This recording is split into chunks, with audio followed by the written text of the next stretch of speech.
Like, he's so cool, Gib is so cool. No, chat, I am pretty cool. How are you doing, cool fish? And welcome to another Bungecast. Today, we're going to be getting nice and greasy.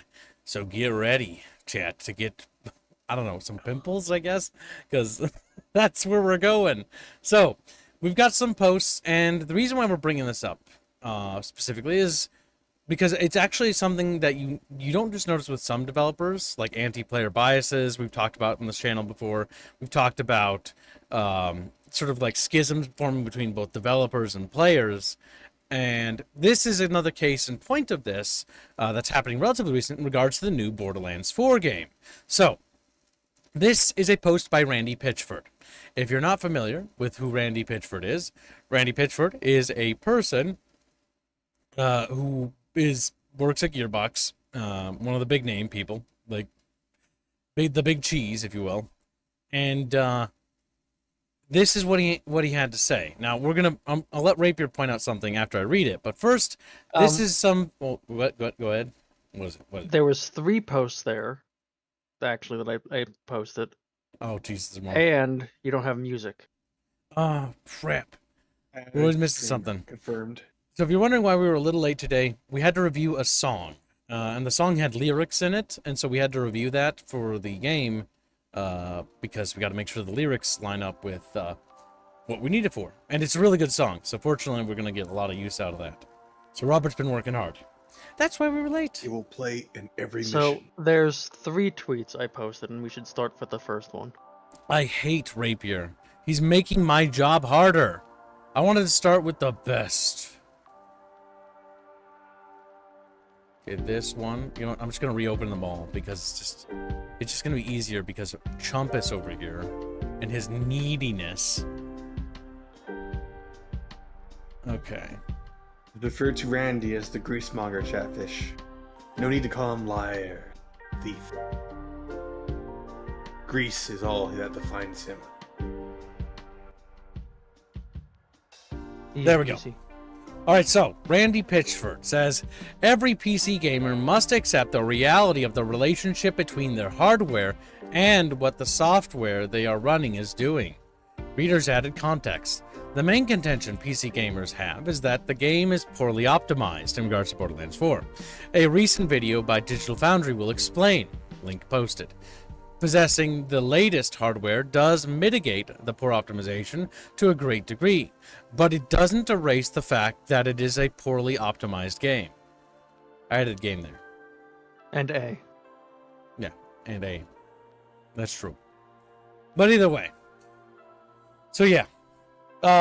Many people point this out. I've got a God machine, by the way, and I played Borderlands 4, and Borderlands 4 runs relatively fine, but there are certain sections that just all of a sudden have random dips. And it's not because of anything particular, it's due to poor optimization. I'll be running around, or I'll be going somewhere, and all of a sudden the game starts to chop a little. And that's not just because, like, oh, it's your hardware. It's like, no, it's not the hardware, it's the game. It's because you didn't optimize it. You made it in the Unreal Engine. The Unreal 5 engine has a lot of bugs. This is true. But this game is just not well optimized sites. It's just laggy. Laggy at times. Even the cutscenes have frame rate drops. And I'm pretty sure those are pre-rendered. Which means that when they rendered those cutscenes, they fucking had performance drops in them. So I don't know what to say beyond that, chat. There is also another one where say. even consoles are experiencing problems, such as memory leaks, where you have to restart the console every 3 hours because of it. Due to certain locations, yes. Yep, oh, I was making sure it opens up. I want to note, by the way, Borderlands 2 and Borderlands 3 both ran on Unreal. Unreal 3, then 4. Now they're on 5. What I'm thinking is, why the fuck weren't they just using 4s? Because the game looked fine enough. It doesn't look any better in fucking 5. Because it's new. That's why, the board. Yeah, but it works worse. You're right. You're absolutely right. But how the board of executives probably work out this, or maybe not the board, but the Brandy is like, it's new, the ergo is better. Oh no, I need a drink of water. I drink too much. That's from what I know. Randy always likes to use the latest tech, because I know with Borderlands 3 there was a move mid-development by said Randy and his top brass to go from 3 to 4, and the most logical reason is they decided to just go to 5, just so that they don't have to make a eventual transition from 4 to 5, which would be a lot worse, and just stick with 5. Even though when they started pre-production and development on this, 5 did not have its open world tools yet to make it run well in open world. So yeah, next thing we've got is fun facts. Customer service reports for Borderlands 4 at roughly 1% of installs, which by the way, the game's sitting at mixed. Using that simple rounded ratio, more than half of the tickets, 0.55% of customers, are users reporting difficulty with their Shift accounts, lost emails, access, etc. The next highest ticket is about FOV controls on console working on it. Next, 0.055% of customers are reporting issues with Twitch drops, and 0.04% of customers are PC performance related with CS flagging 0.009% as valid, and 0.37% experience success with education settings coaching. This is a crock of shit, is what this is. This entire thing is basically saying all of our data shows that the people complaining are basically effectively just people on the internet, a very vocal minority complaining, and it's actually not what we're seeing internally. It's actually the game runs fine. Actually says how even critics claim that Borderlands 4 is the best game ever in the series, and they're continuing to work on technical aspects of the software, especially for the wide range of PC configurations. Effectively just hand waving away all criticism, saying that the game This was such a minor issue. Why is he making a twit longer about it? It's also in very bad faith because, like, let's be honest. Well, no, think about that. You don't even need to move past this. Like, he just wrote like a twit longer about how it's not an issue to be worried about. That means that it's already an issue. Like, he's already just admitted to it. You don't even need to... Yeah, there's no further thought process needed. If it was that minor, you wouldn't even bother writing about it. But here you are. it's like We there's know it's an so many issue, problems. but we're not going to fix it. Yes.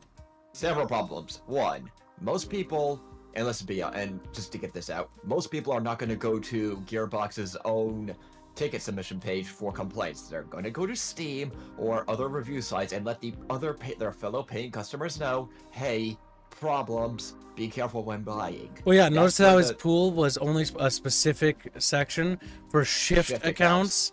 Shift accounts will only be related to losing your login information.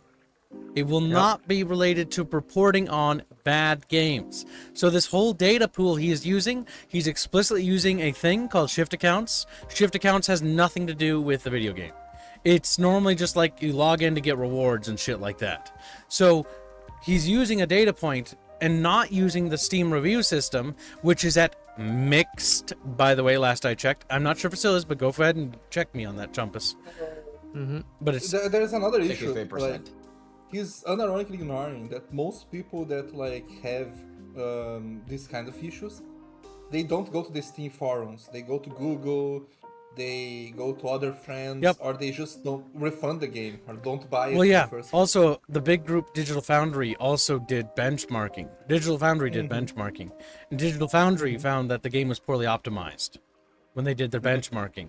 So Yes, he's also hand waving away in the replies and people are pointing out their own issues. His response is being that he himself has gone out and helped people fix things, and his fix is to use frame generation, which is generating fake frames.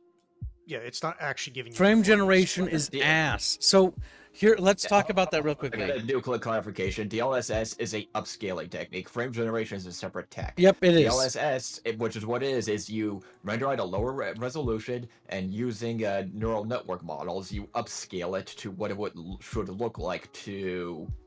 But the issue with that to is high it resolution. never looks right because those AI generated frames are pictures that aren't actually reflective of the gameplay. Yes. It's Yeah, just to weird. clarify. His clarification of there's no like, oh, I've personally helped people, because he says in like one of the top comments, oh, he's personally helped someone go from 30 FPS to 90 FPS, and his help is turn on frame gen. Frame gen is ass. I Frame was also gen reading through literally some- downgrades your game. some other replies, and like he's telling people to turn off settings that you physically can't turn off in the game, and stuff like, oh, just turn off volume into fog. That'll help Where? your frame rate. You can't. The most you can do is set it to low. In game. It's like if you want to, and then I've messed with some of these mods before, and it doesn't always work. You have to go through a lot of hoops and modding if you want to force Unreal to turn some of these features off. That's not always possible, and Unreal Engine 5 is a pain in the butt if you want to do stuff like that with. Now, In that volumetric fog one, that specific we thing, should finish reading straight up- this. Yeah. This reality is dramatically different. Okay, so I'm gonna read the previous paragraph. That is less than 1%, 0.01% of customers using CS tickets for valid performance issues, which is less than 1/5 of the users using CS to get help with Twitch drops. By the way, again, false narrative. It's not actually reality. Reality check, the Steam forums and literally the Steam reviews are completely the opposite. It's like fucking, I'm not sure what the actual percentage is, but it's not below a decimal. We're talking probably like 50 to 40% of negative reviews, if I had to wager a educated guess, are actually negative because of the performance problems, not from they can't log into their fucking Shift accounts. Go fuck yourself. Like, go fuck yourself. You can try to mold, cope, and seed all you want, but the reality is different. And again, cognitive dissonance, here we go. This reality is dramatically different than what you would expect of your only sources of information were, say, certain internet threads, or the Steam forums and the Steam, reviews, where users can actually post reviews on the game that they actually bought. But again, we're going to ignore the reviews, we're going to ignore the actual data points, and instead focus on Shift accounts, which are unrelated. Here's the most important truth. We exist to entertain you. That's true. We want every customer to have the best possible experience. We are not stopping, working day and night to not just add more and more awesome stuff to the game that critics and fans seem to be in nearly unanimous agreement have made Borderlands 4 the best game in the series, but also to continue to improve the technical aspects of the software, especially for the wide range of configurations on PCs. As we know, that CS is there to help. Customer service, by the way, in case anybody is confused. Know that for the vast majority of people reporting issues, customer service has been able to help. Everyone who has real issues is someone we care about. We want to help everyone because we want everyone to enjoy the game. So why don't you just say, like, why are you getting so defensive? Like, it's the weird part. Like, there are performance issues. I own the game. I own a lot of Gearbox games. I own more Gearbox games than people have games. Like, but when it comes to that thing, hold on. When it comes to that thing, it's like, it's about, why doesn't he just address the fact that, like, yeah, okay, there's performance issues. We know about it. We're working our best to resolve it. Like, there's a much easier out here, and there's the golden bridge he could cross. All he has to do is just go, yeah, we're aware our game has some issues. It's unfortunate, but our team of experts is working diligently to resolve those issues as quickly as possible. Please be sure to report any issues you have, and we will do our best to solve each one as they come. Awesome. Instead, we deflect, we blame critics, we blame everybody else, we pull stats for reviews to use this as deflection, using the Shift accounts thing to try to deflect, rather than using any actual outlets to do anything. What's Shift account? A Shift account is your special account that you have with Gearbox that gives you special rewards for playing their games. Like, you get little bonuses and stuff like that. That's what your Shift account is.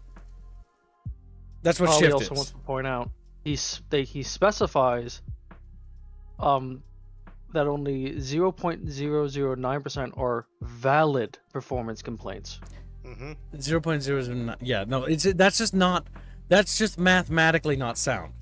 So they even right there, he's saying there's more than this, but only these ones are valid. The rest aren't. Because everybody I've talked to that's trying played to this game talk about how they fucking hate the performance. I don't really have too many problems because I have a very good machine, but I have noticed that there are certain edge cases where you'll be traveling or doing something, and these are edge cases, where performance will just randomly dip. Like, I'll just turn, and then all of a sudden my performance just dips, and then it's just back to normal. And then it'll just, or like, I'll be just fighting and whatever, and then just random performance dip, and then back to normal. Just random performance dips. And they're it can't be hardware related, because any other game I have that's ludicrously much more intensive than this game does not have issues. My machine just runs circles around them. So it's not an issue with me. It's not an issue of my hardware. It's an issue of the software. And I know this because there are other people with very, very powerful systems that I've talked to in our community that have very, very powerful machines, and they too just randomly have dips for those who'd actually picked up this game. And one thing I'll also point out in this game is when you watch cutscenes, randomly the pre-rendered, pre-cached cutscenes, at least I assume, will just randomly dip. They just randomly dip, like in the performance of a cutscene, a pre-rendered cutscene. That means either that pre-rendered cutscene was rendered and then it has a dip in that rendered animation as it was happening, which means that it's something on their end, or the game just randomly stutters randomly periodically. Which is most likely what it actually is. Mm-hmm. Yes. The big problem is that there's also the history of Gearbox's, stuff. Like Gearbox's mishandling of the Homeworld franchise. Gearbox's mishandling of Aliens Colonial Marines. The allegations Sega put forward, because Sega put forward that they gave Gearbox a lot of money to develop them Aliens Colonial Marines, and when they got Aliens Colonial Marines from Gearbox, Sega bore the humiliation of having published one of the worst Aliens games ever made. And it was so bad that, like, Sega literally, I believe I don't know if they launched an investigation or the lawsuit against Gearbox over it. Yeah, a lawsuit, because Sega's like, you stole our money. You stole our money. And where did the money we think it goes? Well, it correlates when Alien Colonial Marines came out around the time that Borderlands 2 also was, made. So there's a theory that the money Sega had given them for Borderlands, or not for Borderlands, for Aliens Colonial Marines, the game they wanted them to produce for them, was funneled into their Borderlands project. Yeah, some more context to make this all just a quick TLDR for Colonial Marines, a little try. Gearbox took this project when they literally did not have the manpower to do it. There was a third-party company that both Sega and Gearbox were doing all this input on that was developing it. I can't recall the name. And when Gearbox almost done or just about done with Borderlands 2 looked at the work, they had to do a rush to the end because they had to deliver it Colonial Marines by a certain date, otherwise they'd be in contract violation with Sega. And so that's where the theory comes in. It's like, okay, they gave pennies to this third-party company, while most of the money went to Borderlands 2, is at least the fan theory, just to clarify. From what I remember hearing, they were basically paid by Sega to make the game, and then they outsourced their work to the third party. Yes. Yeah. The third-party company was not given good feedback. They did not know. Upper management was not giving good directives, as it needed approval on a lot of things. A lot had to be redone, yada yada, standard nightmarish development stuff. And when, again, as I said before, when Gearbox then had to take over the work, it was just a rush to the end because they would have the due date. Yeah. As to Randy, why he keeps shoving his foot in his mouth like this, it is very simple. The man has a massive ego, and a very sensitive one at that. He's also someone that has consistently failed upward. These types of people, they tend to have like a I'm better than the average person mentality, so they they get very annoyed when they they think they're. Sorry, go ahead.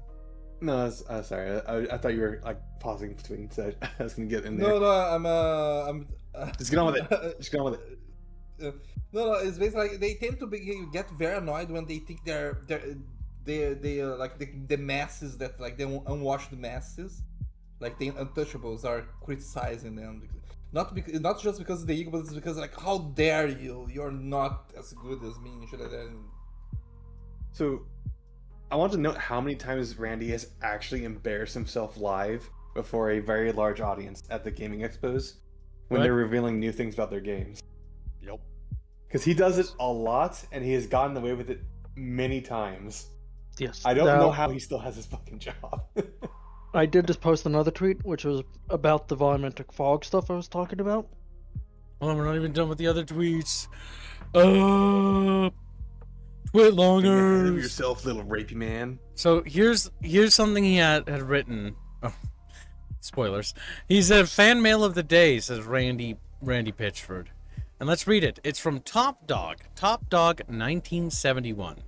That's an interesting name, and that's an interesting year. But either way, you're a fucking idiot, it reads, if you think premium games are even a thing, or premium gamers. Then you're fucking, can't say that word on YouTube. You're the closest thing a white man can come to a blink. You know, just like, okay, who And the wrote beep this? sound. Like, this sounds so I wonder- forced. I wonder- You I are wonder the who it could biggest be. piece of dog shit on the face of this earth, and when you die, no one will mourn for you. What? What is So- this about? At the peak of people lambasting Randy, he posts this that he's getting hate mail like this and people are wishing death on him to try to shut down all the criticism. And people have immediately pointed out, apparently Top Dog is his internal private email that he used, and that's literally his birth year, 1971. Yeah, so he wrote this It says email himself. to Randy Pitchford, which it only says that when you're sending the email, although if you're receiving it, it's to me, it says. So he literally typed this up with his private email and then screenshotted it. Yeah. This Yeah, that's what a fucking lot of people are boomer. saying. At the bare minimum, people are pointing out in the X comments, raising eyebrows at this for the very reasons Rat Pierre, sorry, I had to do that. Rat Pierre just pointed out, and again, it's his fragile ego, and he's just floating around trying to see what sticks and what's going to give him the edge, and people are having none of it. Again, You know, it's very funny. Like, this guy acts like a goddamn teenager, and he's like 54 years old or something. And he unironically acts like a goddamn teenager. Like, I don't understand how, like, these people that they never mature, they never become adults in their minds as well as their bodies. The thing is, They- unironically, it's because they never needed to. Yeah, but like, holy shit, like, there's no one else there in these companies that will go like, okay, let's not put the tarded Nippo baby on. You have on to top of understand, it. Vino. Okay, that he's so- at the top of the ladder. So when it comes to like corporate structure and stuff like that, the issue is that nepotism is king, right? Like if I wanted to, and I have friends in certain circles, right? I could call upon those friends to pull myself up in those circles if I wanted to, without any sort of merit. So not like on the merit of my, the sweat of my brow. It's me now pulling myself upwards, calling upon favors and using my connections to pull myself upwards, right? Now, imagine you're somebody in the industry with no standards and no morals, right? So now you're going to look at everybody and you're going to use your friends in high positions of power, and in return you'll give them something, right? Of course. And so you're going to be pulled up and into a secure position, and then you're going to turn around behind you once you get a little bit ahead, and you're going to pull up the ladder. that other guy back up, or maybe he did, But usually these groups stick together. That's why you see a lot of when it comes to the industry, these corporate like failures, right? Like look at Peter Molyneux. Peter Molyneux was Todd Howard before Todd Howard was. Todd Howard. Like Todd Howard is a weak imitation of Peter Molyneux. Because Peter Molyneux for a while had the entire world in his fingertips with like Fable and like Black and White and everything, because it was like that was like everything that there was in that time, back when Morrowind was kind of still obscure and whatnot. And so it was one of those things where you had this guy who had all this power and all this thing, and he just kept failing, and he kept getting more things. Like he worked with EA, got lots of money, fucked them over, then moved to the next thing, like a Parasite. He headed over to Microsoft, and then, fucked things over there as much as possible, until eventually, his luck ran out. Now, some people if they're in the absolute control. Because the only difference is Peter Molyneux didn't control EA, right? He didn't control Microsoft. He only controlled Lionhead Studios, and so he could only use Lionhead Studios as his shield and his bludgeon. But now you have somebody who's high up and well connected with the publisher of 2K and Gearbox and stuff like that, who has a lot of connections and pull. Or you have like Todd Howard, who's high up in Bethesda, right? And also connected to slightly Microsoft and stuff like that. So they're able to use these different connections to shield themselves, whereas Peter didn't, right? Peter wasn't able to do that. It's the same thing with like Konami and Kojima, right? You have Konami, who's not going to shield him in the slightest because there's no like goodwill. There's like a schism between these two groups, just like there was with Peter and EA and Microsoft. So that's the difference. The difference here is that there have been people in the past that do eventually get their comeuppance, but the reason why Randy hasn't is because Randy's too high up. The only way it would actually work is if the games themselves were such a colossal disaster that it forced like the board to like call for him to resign. The return on investment has to be in the gutter. And there's also one other part of why these people are really hard to get rid of, is the idea of why a golden parachute exists. I'll take Bobby Kotick as an example of why he needed so much money just to step down. It's because these people, if they really want to put up a fight, you do not underestimate their ability to put up a legal fight. They can drag these things on for years. And they are very good at writing in their contracts, writing many clauses that protect them and give them leeway in case something like that does come up. And Randy, even though as much as he shoves his foot in his mouth, knows this very well. Why do you think after the Alien Colonial Marines issue is a thing why most trailers, not all trailers, have a "this is not representation of the final product" is because Randy, to his credit, does learn these legal lessons and has observed these legal lessons and knows how to cover his rear as a just in case. Yep. The issue is... Oh, go ahead. Well, the big thing is, I was going to say, is the people who will ever, like, whenever these guys make mistakes, usually that end up paying, it's not going to be him. It's going to be the poor fucking guy who's just coding, it's a 9 to 5 and he's working hard or doing 3D models to keep his family fed. It's that person who's gonna get fucked. It's never the guy fucking Definitely the leadership, that almost mid leadership to upper leadership that almost always is the responsible. Because we know this because we have friends that did stuff for Microsoft for the Halo Infinite game. And we know this because that's exactly what happened with 343's fucking Halo Infinite. It's never the leadership. Yep, because Halo Studios or Halo Industries or whatever it's called now, is the leadership is the exact same at 343 or the new Halo Studio as it is at 343. The leadership did not change. The only people that changed were the people who actually had talent. The people who did their best to code the game, who did the model work and the artwork. Those people got the short end of the stick. Those people got fucked. The people at the top didn't. The people who steered the ship into the iceberg got away scot-free. And they're going to do it again. Yeah, we see what happens when a lot of this top gaming talent just gets out and does their own game. Now, whether you like Expedition 33 or not, that game is former Ubisoft talent that got out of a bad company, made their own game, made it with pennies, and it printed money. Well, they did have connections. They also ran Unreal. Yeah, they did have connections, but still. Never misunderestimate the power of connections. There's another game that is an example of this. It's a lesser success, but like Atlas. Atlas is a former game dev from the industry. I don't know where he worked, but I know that he was from the industry. And like you can see like the soul in the game, even if you don't really like the themes or like the arts or whatever, you can see like that the game has soul. So like that's why when people say game devs nowadays can't do games with soul, games that are fun anymore, I don't think so. I think it's mostly like lot of corporativism. From all the developers I've met, and we keep their names private, obviously, but from all the developers that actually work in like either Blizzard, either worked for 343, or worked for any of these big companies or Ubisoft that we've spoken to, they're always incredibly passionate. And not only incredibly passionate, but they have these like lofty goals of like trying to make games better and trying to make players happy, and that's their focus. A lot of people that work at these big companies genuinely want to make you guys have great games, but they don't get to.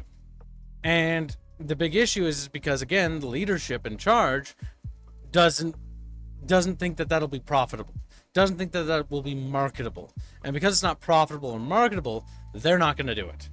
Or they're going to go with what they think is going to make them the most money. In the case of EA, the Command & Conquer franchise is still alive and well to this day on mobile, because it makes a shit ton of money. It's why it's actually exploding and doing incredibly well in Asia as a mobile game. And in the West, we get nothing, because there's not a big enough market in the West. Despite the fact that there is a market, they want to have those knockout blockbuster sales. It's the same thing with like Dead Space. We talked about this before on the channel. A great example. Dead Space is a remarkably successful game, but it's also kind of niche, but it's not that niche. It's like, you know, in the millions, but not like, you know, tens of millions or like whatever. It's like a 2 million. It doesn't generate a 300% return on investment. That's the problem. Yes, it's not a 300% return. And so because it's not like a ludicrously massive success, it therefore must be shuttered, because it's either like just blow your socks off Minecraft success, or nope, not gonna happen. Yeah, because if you say they're not turning 50 million to $1 billion, that's the problem. And they're not happy with a ridiculous. win, which is fucking insane. Like, a win is still a win. It builds up your brand. There was a time, and I say this all the time, and I've got games on my shelf that have this little EA seal on them. And when I saw that as a kid, when I saw EA's logo, there was a time when I saw that logo and I didn't think garbage or trash. I'm like, oh my god, this game is going to be good. I don't know what it is, but it's going to be good. It's going to be fun, and it's going to be super enjoyable. It's like EA games, challenge everything, you know. It's like, oh yeah, you know, it's going to be good. And they were good. And when I still see those EA logos and that challenge everything thing, there was pride there. Now it isn't. It's gone. It's corporate. Now, what was the last? Did we go to the last Randy Pitchford tweet? Every PC gamer must accept the reality of the relationship between hardware and software. No, I gotta open up. That was the first one. That was the first. Yeah. Oh, I gotta open the last one, which you just added because you're mean to me. You're racist to Kip. Typical racism. This is screenshots of Randy directly trying to help people get their game running better. Shabazz says, bro, I got a 5080. What you mean, Randy? Do I need a workstation 10,000 GPU? Do I need to make a time machine and get the 7090, Randy? I shouldn't need frame gen for more than 70 consistent frames on high settings, Randy. Would you like help tuning you with your personal specification? And then the next image. Oh my god, my brain cells. You should be in good shape. Run on that 1440p monitor. Recommend 2 inputs into that. G8, so you're running it split screen. What FPS are you getting? VSync off. Disable anti-aliasing.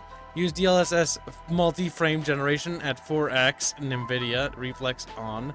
Match your frame rate limiter to your monitor's refresh rate.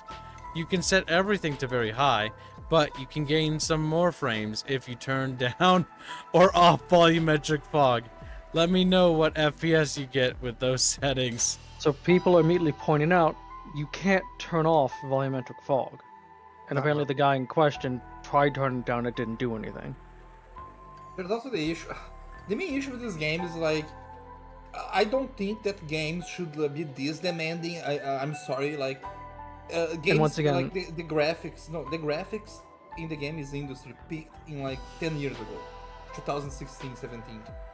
Like, the issue is, in order to get better fidelity, you need exponentially better hardware at a certain point, and it's just like, it is so expensive Two. and looks worse.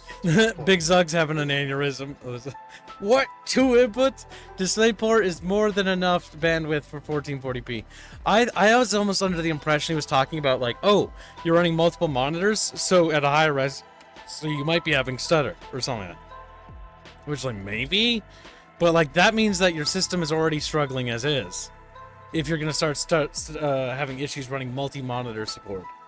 Because multi-monitor support will have issues if your PC rig can't handle certain things. Like, for example, as a streamer, I can stream with a stream PC, and that puts all the rendering on that, right? But if I stream with my dedicated gaming PC and have multiple monitor support, that will cause stutter. But later on in the thread for this, he basically. But he's that's like, not "Oh, what he's yeah, I talking about. forgot." I know, because I was trying to think about like what is he actually talking about? Like, is he talking But about the multiple volumetric monitor fog thing, support? apparently, that was an option when they were developing the game to turn it off, and they would do that to get better frame rate in the game when they were testing it. And they decided to remove that option. Yeah, I because know, they I know. wanted fog and some cutscenes. So the thing that was confusing me here, because Big Zeg says, "Dude, Kibbs, he's talking complete bullshit." Yeah, no, I'm seeing that now, because I'm thinking to myself like, is he talking about multiple monitors, as in like you're running multiple monitors, so therefore it's causing an issue? And I'm just thinking to myself like that shouldn't be like anyways like, what? What? Oh my god. His fix is literally to. I just use don't even less find amounts it of frame funny. gen. I'm just trying. My head hurts thinking about this. Like, is he serious right now, or is he Yes. just actually fucking with us? No, looking at He's this super tweet serial. and Randy, no, he's actually, yeah, he's serial. He's Yeah, What we'll the go with that serial? super serial. Psycho Star 22, I'll say the want a home run or nothing, Kibbs. Pick. Thank you for the donation. Very generous. Just doing my part, Kibbs. Choice. This goes towards the Halo Art Fund. Thank you for the donation. Yes, Very it's generous. already marked on the sheet that that's your choice. Yeah, none of that makes any sense at all. Yeah, because I was trying to rationalize that in my head. As like, is this a streamer-related issue? Because like I could see maybe that being like, okay, so maybe he's talking about like multiple monitors and you're like playing the game and rendering at the same time. And yeah, if you're playing the game and rendering at the same time, one thing is going to give. And it's probably going to be OBS that's going to give. But that's not what he's talking about. That doesn't make any goddamn sense. That doesn't make any goddamn. Because that's a hyper-specific streamer issue. And that's not really related to what he's talking about. So, like, no, I don't think so. Oh my god. Also, looking at the guy's specs, he's got a good CPU, a good video card. And the fix for his frame rate is to use frame gen. Yeah, no, it's time pretty good. for- He's also for got it. solid It's- states, so he can load fast, too. He's Yeah, got like, he's there's got no one of the- reason that guy should be having any frame rate issues. He's got a smoking new GPU. He's got a nice monitor. You know, he's got a really good 12-core processor. This guy's got a good, solid gaming rig. He should not have to do any of this.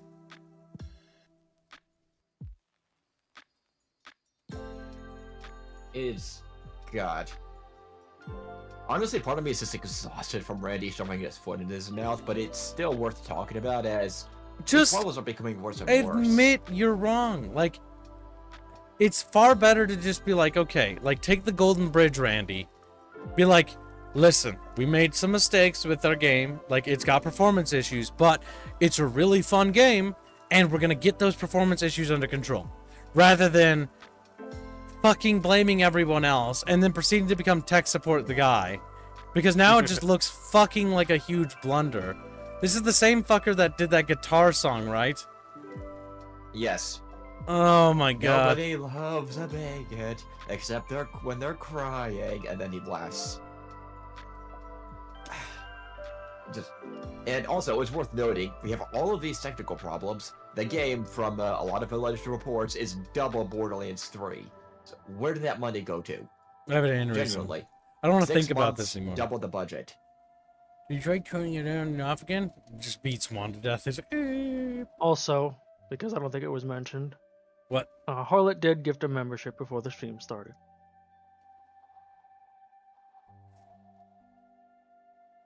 Say thank you, streamer. Hey, Boone Failsaw says, vid I watched on it that broke down optimizing guide said they're using the nanite part of UE5 for some reason, which they kind of don't need to. What's the nanite part of UE5? I think that's regarding faces, maybe? Nanite virtualized geometry. Virtualized geometry? Unreal 5. What does that offer? Like, what's the benefit of using that? It makes the game run worse. I mean, well, that's apparent. That was one of the Real-time- developers. Wait, what was it do? Real-time rendering of film quality. It Real-time works rendering? of automatically film generating quality? and streaming the necessary levels of geometric detail needed by pixel basis, making it possible to use highly detailed assets without manual creation of low-quality models or low. That's probably the reason. It's an auto reduction and auto increase system like the DLSS. What? Yeah, as soon as you said automatically generate shit at like high detail, that's the reason right there. That's That why sounds they're using it. completely pointless. It is. So it's built-in upscaling. Yeah. Yeah, Level Bill. of detail. So our and game replaces runs like traditional level of ass detail. because it's got forced upscaling. Oh my god. So it's hold on, wait. So it's already upscaling everything by default, and then they want you to turn on upscaling with DLSS. More upscaling. So it's upscaling already upscaling. Like, But wow. you don't need to upscale because the game is stylized. This makes no goddamn sense. No it's- wonder things. The game's already low poly and stylistic. So there's no need to make use of fucking upscaling techniques for a stylized game. Helldivers 2 literally learned this lesson with Arrowhead using the what's that engine called? The Serpent engine or something like that? Which game again? Helldivers 2. Stingray. Hail Dunkers. It's the Stingray engine. I'm pretty sure it's a fork of the Stingray. Pit Squid. So the big thing about the Stingray Stingray. engine is that they're using the engine specifically, but they're using it as stylized. So if you look at the model work in Helldivers, models are actually fairly low poly. And it's mostly stylized, and it's not hyper like res detailed textures, it's stylized textures. And so Helldivers 2 looks gorgeous because it's stylized. It's artistic. If you actually look closely when you're Stone loading Age. into a game in the early versions of Helldivers 2, the models looked really low resolution. Oh yeah. The So Stone Age is saying It would be it's low not resolution upscaling. with actually loaded in. So one thing that I'll point out is in my Helldivers 2, I can, because I've got such a good PC, I can run it at like 200% scaling resolution, so that it scales, or not scaling resolution, but what do you call it? Resolution scale, which means that I can see super far and super detailed. And if you watch my streams of the game, you'll notice that when models are far away, their polygonal count is reduced severely, like PS2 level. But that's to help with the game performance so that you can run with more models on screen. The big thing is you're normally not going to notice that because you're going to be too busy shooting at stuff and doing things. Unless you specifically play like 800 hours like I have and you stared at that game a little bit too long. You know, you just notice things over time. And the pop-in in Borderlands 4 is actually pretty severe. Like it has big vistas, and the environment on Borderlands 4 is really good. I will say this much, but it's got these big vistas because it's a massive open world, right? But the big problem is those vistas is you'll notice the pop-in is pretty extreme for certain things, like the foliage. The foliage pop-in is fucking wild. Because like you'll look at like a distance and it'll look like just like flat potato land. And then you'll go over there and be like, it's pretty now. If There's I a was reason why- addicted, I'd be playing it right now, Psycho Dan.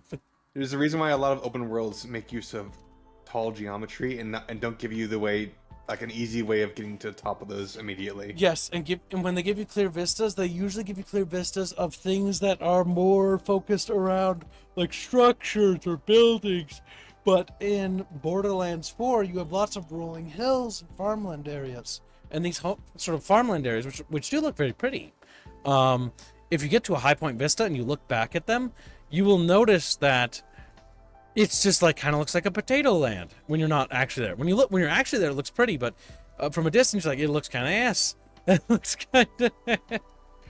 So they don't need to use any of this upscaling shit because they don't need it. Like, they just keep forcing all this shit on because I guarantee you it's because Randy or some fucker there is like, or telling Randy is like, okay, you know what'd be great? Like, let's just use frame generation to cover for the fact that we haven't optimized our game. And also, using frame generation is state of the art, so it'll be a checkbox. Because the problem with frame generation is A, bad. It's not good. It's a fucking fad. Ray tracing offers more actual value than fucking frame generation. And ray tracing doesn't have hardly anything, by the way, besides just lighting and graphical fidelity things about certain like reflections and lighting, which does look pretty. Yeah, fair enough. Yeah, like I'll be reasonable. You don't really need it, but ray tracing does more than frame generation. Frame generation doesn't do shit. It makes made-up fake frames that aren't actually reflective of the actual game world, that are loosely based on it. And what does it do when you turn it on? It makes everything look like ass. Because all of a sudden, things kind of like shape and they got this like morphiness to them. They look all fucking woobly. They look Or they're bad. just very fuzzy, like in the case of Monster Hunter Wilds. Frame generation is bad. It's not good. I don't want to see it in games. I don't want to see frame generation anymore. I want to look back at this point in history and go like, that was really stupid. Why did we do that? I'm glad we're no longer doing frame generation, because frame generation is a waste of time. It doesn't actually improve the visuals of the game. It makes it like on paper it might be like sound like, oh yeah, it's gonna make more frames so the game looks like it runs better. But how about you just make the game run better? You just Here's ultimately going to be the issue of any sort of frame generation. They're fake frames. They're not real. You don't actually get better performance with those frames. It's still running at whatever FPS you actually have in terms of performance. I want real frames so that my game doesn't look weird. So that when I look at it optically, my eyes aren't going like, I feel a little nauseous. Instead, it's like, okay, yeah, no, this is actually what's happening in the game. That thing that exploded, that particle effect over there, is real. It's real. It's not fake. It's not generated because there's a speck, you know, that the fucking frame generator read wrong, and now it's turned into a particle and then randomly disappears because the next frame is based on the actual game's frame and generates, you know, it's just, looks weird. It looks ugly. It's not pretty. Frame generation is bad. We don't want it in our games. It just makes our games look bad. Yeah, I will take anything over frame generation. Yeah, Travis mentioned some things about Nanite. Nanite is a replacement for a level of detail, and Stone Rage says, yeah, but they don't actually need to make the lower LOD models. It simplifies the mesh using algorithms. And that algorithm is actually not nearly as good as the old traditional level of detail method. It's like, this is just a way for Gearbox to do less work. And even then, they still had to, the budget still ballooned double despite all these alleged improvements and streamlining in Unreal Engine 5. It doesn't work. Whatever Epic is doing for all these new technologies, it's not working. It's like all these claims of simplifying, you need less work, you could do more complex geometry and more denser environments, and yada yada yada. Here's a practical reality. We're not seeing it. Yep. The other thing is that when it comes to the whole like trend, right, of making this stuff, it's again one of those trend things. Somebody pitched it as an idea to cover up the fact that video games have kind of plateaued visually. Like, we're reaching a point now where it's like, okay, characters, they start modeling their pores, and you know what that looks like? It looks fucking awful. It looks ugly. Yes. It looks terrible. Like, I don't want to like I don't want to go up to fucking Reguline and look at his fucking nose and be like, oh, I can see like a little bit of booger in there. Like, no, I don't want that. Hyperrealism. I don't want that. It's better now, kid. Crusty. Look at your pores. Dig in there. You got some You like, want to clean that up? you got some like fucking pimples and one's pulsating. Like, fuck no. One just No! popped. Oh, Oh! look how natural the fucking gunk slides down. Shut the face. fuck up! You're the one who started it. You did it to yourself. Yeah, and No. for more reading into these new technologies, the reason why a lot of games are requiring SSDs is because Nanite, because it I'm just reading, and I'm reading on Unreal's official page. It says NetApp relies on the ability to rapidly stream mesh data from disk-on-demand SSDs are recommended for runtime storage. There's your primary reason why so many games are requiring SSDs, is they're implementing all this new tech that's just making things artistically look worse and run worse. It's like only a very few select Unreal Engine 5 games I can say actually look good. Yeah. And usually it's the ones that look least like it. I will say Borderlands 4 looks alright. It looks actually not bad. Because it doesn't look like an Unreal Engine 5 game. And that's the nicest thing I can say about it. I don't think Borderlands 4 is a bad game, mind. In fact, I think Borderlands 4 mechanically is probably one of the strongest Borderlands games in general. It's mechanically strong. But what Randy is doing here is he's fundamentally undermining all those artists, all those programmers, everyone else who worked super hard on this game. He's undermining all of them. Instead of just owning up and being honest and truthful and be like, yes, we made a mistake. You know, it's got these frame generation things. We're working to turn them off. You know, it would gain a lot of public appeal if he said "I" instead of "we," because he knows he's the one responsible for. Yeah, I. No, he's never going to do that. There, you know what? You know what was amazing? So I'm gonna quote I'm gonna paraphrase. Paradox released a statement where one of the guys working on the Coronations DLC for Crusader Kings 3 wrote a post on Paradox's forum, and you know what he said? I'm sorry. He said that. I'm sorry I let you all down. Something along lines like that. I'm sorry I let you all down. You know, this wasn't the quality of content. We dropped the ball with this one. We're gonna... And then what did he do after that? He then proceeded to like talk about like how they intend to make this right. You guys deserve better than this. And I'm sorry I fucked up. That's what he said. I'm sorry. You know why people put up with Paradox's shitty DLC policy? Because even at the end of the day, they're annoying DLC and all that shit, they're still human. They own their mistakes. When they fucked up Imperator, you know what they said? We fucked up. We fucked up. Let's try again. Now, granted, they abandoned it, which is not the right move, but they did keep releasing patches for it despite having allegedly banning it. So, again, the reason why Paradox has more sympathy, right, even with their horrendous DLC policy, because that's similar to what Gearbox is doing in Borderlands, right, is that you see the leadership owning up to their mistakes, and they do fuck up, but they do own up to their mistakes. And you know what that does to me, at least as like the reason why I keep buying their games? I respect that. I respect that they own up to their mistakes, they recognize when they do something wrong, and they don't give up. And because they don't give up, I've never given up on Paradox. Even though they do things that annoy me. Even though they piss me off a lot of the time. Because there's just human, and they err, and so do I. And so if they do fuck up, you know what, that's going to happen. But if they keep trying to improve themselves, I'll still be there. Why I left Borderlands, because I own Borderlands 3. I think somebody gifted me. But I don't think I played it. But Borderlands 4 I returned for because I was just curious to see what the state of the franchise was in. And I'm a streamer. That's the real reason. But that's the actual reason. But the like playing it is like gameplay wise, I think it's stronger than like Borderlands 1 and 2 mechanically. With a lot of the mechanics. I think there's a lot of things I like about it. But then I see shit like this, and I see the performance problems, and I see the price problems, and I see Randy going out there like, hey, you're not a real fan if you don't buy it. Like the $70 like ludicrous price tag, or like, well, your system has problems. It's your fault. It's not. Have the money. Oh, dude, I'm fucking sorry. You know what? I'll even say this, and I don't want to even say it. Vampire the Masquerade, Bloodlines 2.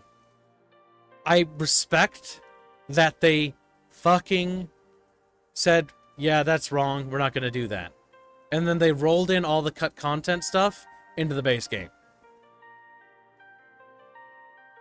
Unless I misread that, but that's what I read at least. That I had a very vivid dream. I recall hearing that they did address all the backlash for the. Yeah, they said that they're like, deal. yeah, you know what? We're gonna put them in the game. You know, we were wrong to do that. I still don't like that they did that. By the way, And I still think Vampire the Masquerade 2 Bloodlines is going to be bad.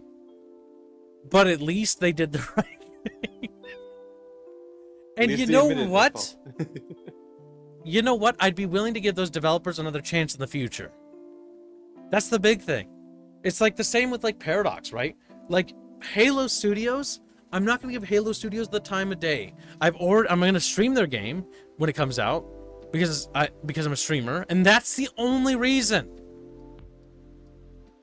Like, I can't wait for it to have frame gen because it's all this stuff. It's going to be on Unreal 5, the new one, you know. Oh! Okay, sorry. That's why. Because Halo's always been about the graphics. It's never been about the graphics. Unreal gives them the best possible graphics. I played Halo 1 and it was not about the graphics.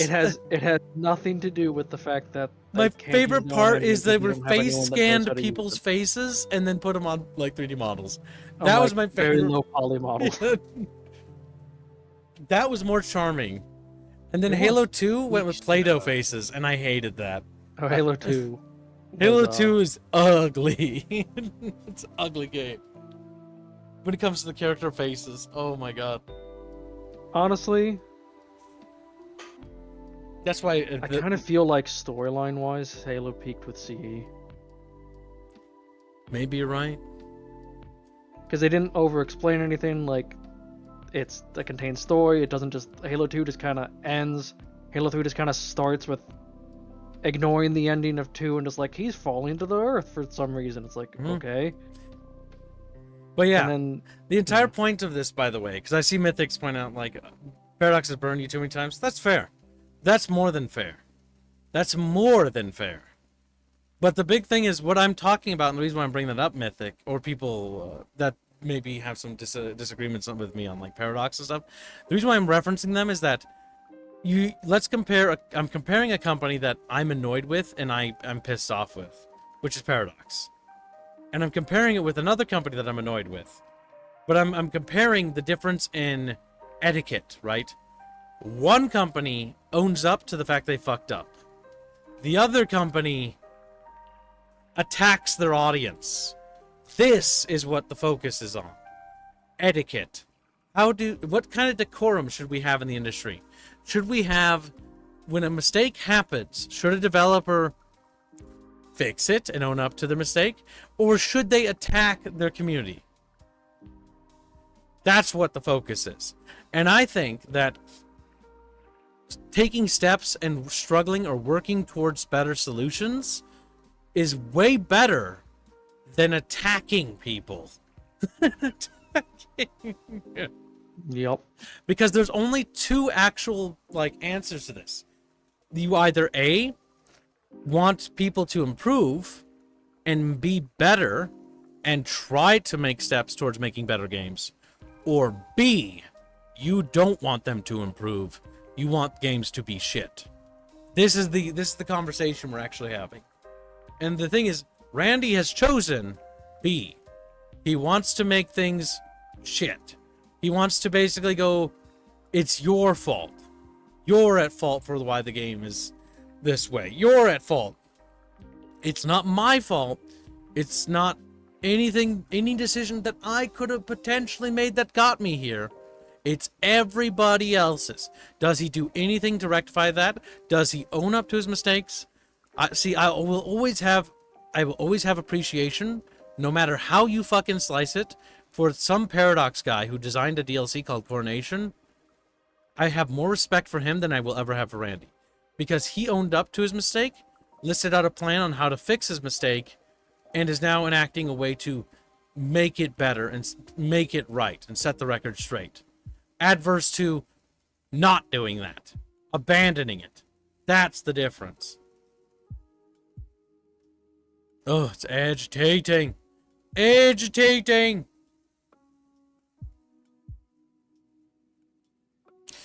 It doesn't matter if you think it's a low bar, chat. It's the bar that we should be basically having at the very least. Because before we can start to improve, we must first admit that something wrong had happened, and then address why something wrong happened so that we can grow and learn from those mistakes. I feel like I'm in a kindergarten class surrounded by little chatfish. But when a With bad Randy. thing happens, we must acknowledge that bad thing happened, but now we must make bad thing less bad. Less bad. It's step one, right? We can worry about step 2 later. We need to get to step 1. Randy can't even get.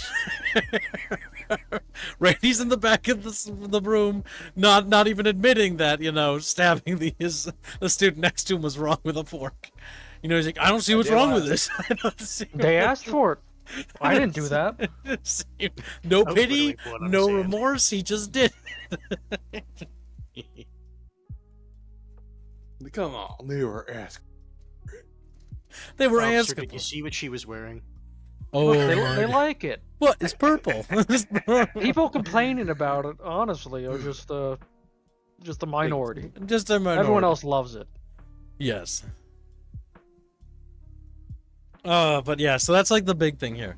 The big thing is that Randy Pitchford has not only done this once with the Borderlands 4 thing, he has a history of doing this. He's done unrepentant. it for over a decade. I love how tired you sound, Fuzzy. She's like, I Fuzzy, am, say because he's it. done this for over at least, what, 10, 15, possibly even 20 years?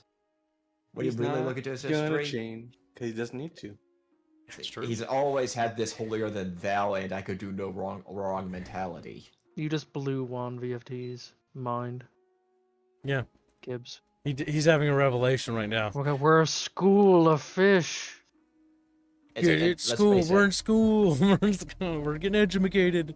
Okay, since I don't have that much time left, anything else before I get to the story I wanted to talk about? Oh yes, Fuzzy has something he wants to talk about. Which one was Now, it?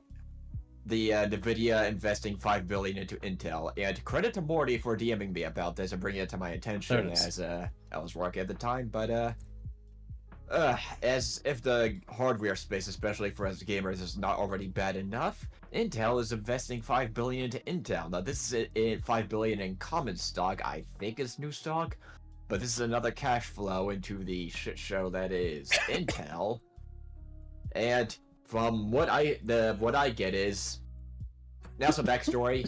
Nvidia's been wanted to make their own CPUs for a very long time, and they can't get the x86 license as far as I can tell. x86 is exclusively Intel and AMD. They're the only ones that can give out the license, and let's face it, they're not going to do it.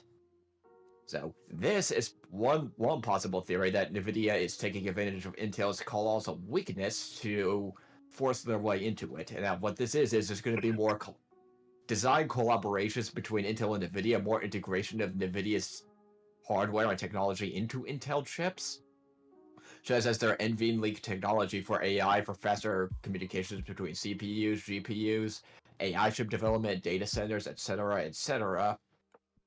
This is possibly Intel also seeking some kind of response to them losing colossal amounts of market share to AMD. Now, why there is no more competition in this space, I have some conspiracy theorists, as if you look into it, the AMD and Nvidia CEOs are first cousins first removed, I think is a legal term, which makes me raise many eyebrows as to why the GPU space is not very good right now, as if you're talking in the mid to lower end space, AMD is competing in the high end, just why? Because if you talk to people in the hardware space, they are starving for new competition, especially if you want to build a gaming PC, which is a booming market right now. It'll be booming Sure. more, by the way, because Yes. I don't know if you saw in the news, but Microsoft's going to be raising the price of the Xbox Series to like 800 or some shit. Yeah, I remember that story. Yeah, so it's like, Sony's okay, doing it games are gonna. also. So like consoles are raising their prices, and now Nve- the argument and of Nintendo. getting a basic gaming PC versus a console is getting again unironically, stronger. But you're you know- basically buying a gaming PC, but it has Not only less that, you can features. probably get something that is more future-proof than the console you're buying. Yes, like consoles have now reached a point in which they're basically so expensive, you're better off getting a gaming PC. Yeah, 'Cause- well, in the No, not CPU only that. space. Oh, go ahead. Not only that, if we go back to the issue of Borderlands 4, what was the big argument for consoles back in the day? Plug and play. But if we're having consoles that are unironically having poor performance with the games that are ostensibly designed for them, what's the fucking point? And the PC hardware market is in such a bad state right now. Now, if you're talking CPUs, AMD is still more than capable. Their Ryzen division, their CPU division, is still kicking butt. But I'm just looking at this and going, x86 is a mistake. We need not ARC. What's that other platform? x86 and ARM. It is worth noting, Nvidia tried to buy ARM, which means they would have been dominant in the, or at least have a dominant position in the other possible CPU ecosystem, ARM, which is more open source, unlike x86, which is a duopoly. Let's not be around the bush. x86 is a duopoly, and it's what most gamers build. We desperately need more competition, and even if the AI space, just to kind of segue into that, for the people I talk to in the AI industry, from data scientists to businessmen, they're going, we want more options. It's like, we don't want it to just be Nvidia, but Nvidia is doing a lot of moves to be dominant right now. Their most aggressive one was ARM, but because that caused such vicious backlash of, hey, we want this open ecosystem, this Nvidia position is their next best thing. As just, sorry, brain fart. The Nvidia CPU, for example, that was supposed to be revealed right now, or around this time, the ARM-based desktop CPU, we still have no idea what news is around that, and that has been rumored for ages. And it looks like AMD is just going to try and solidify their dominant position in the gaming market with this Intel collaboration. Bring Intel's back up on their feet, and reestablish, and just... It's just going to be Nvidia and Intel, or Nvidia and AMD. It's like, hey, do we want any other possible people butting in? Well, pray to God Qualcomm does something with ARM. Because... there's also one other part. Intel is the only Western, and this is also another, don't want to get into too much into Rule 6, but the US government's also invested heavily into Intel, and there is one simple reason there is also this much interest in Intel. They're the only non-Taiwanese company that has high-end chip fabrication plants.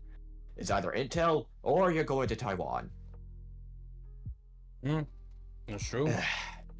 And what can you do? There's just so many parties interested in Intel right now. It's just one big clown show, in my opinion. Do not curse too much, because YouTube.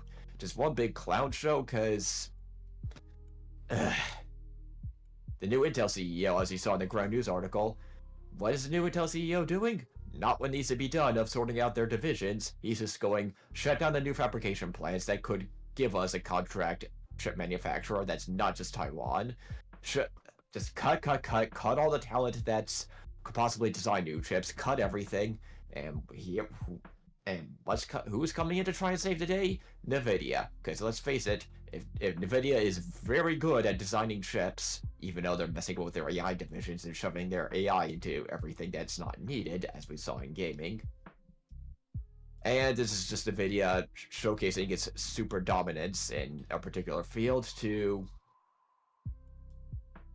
maintain it, as there is one possible reason they're doing this, and not a lot of people talk about it, but those that know AI does.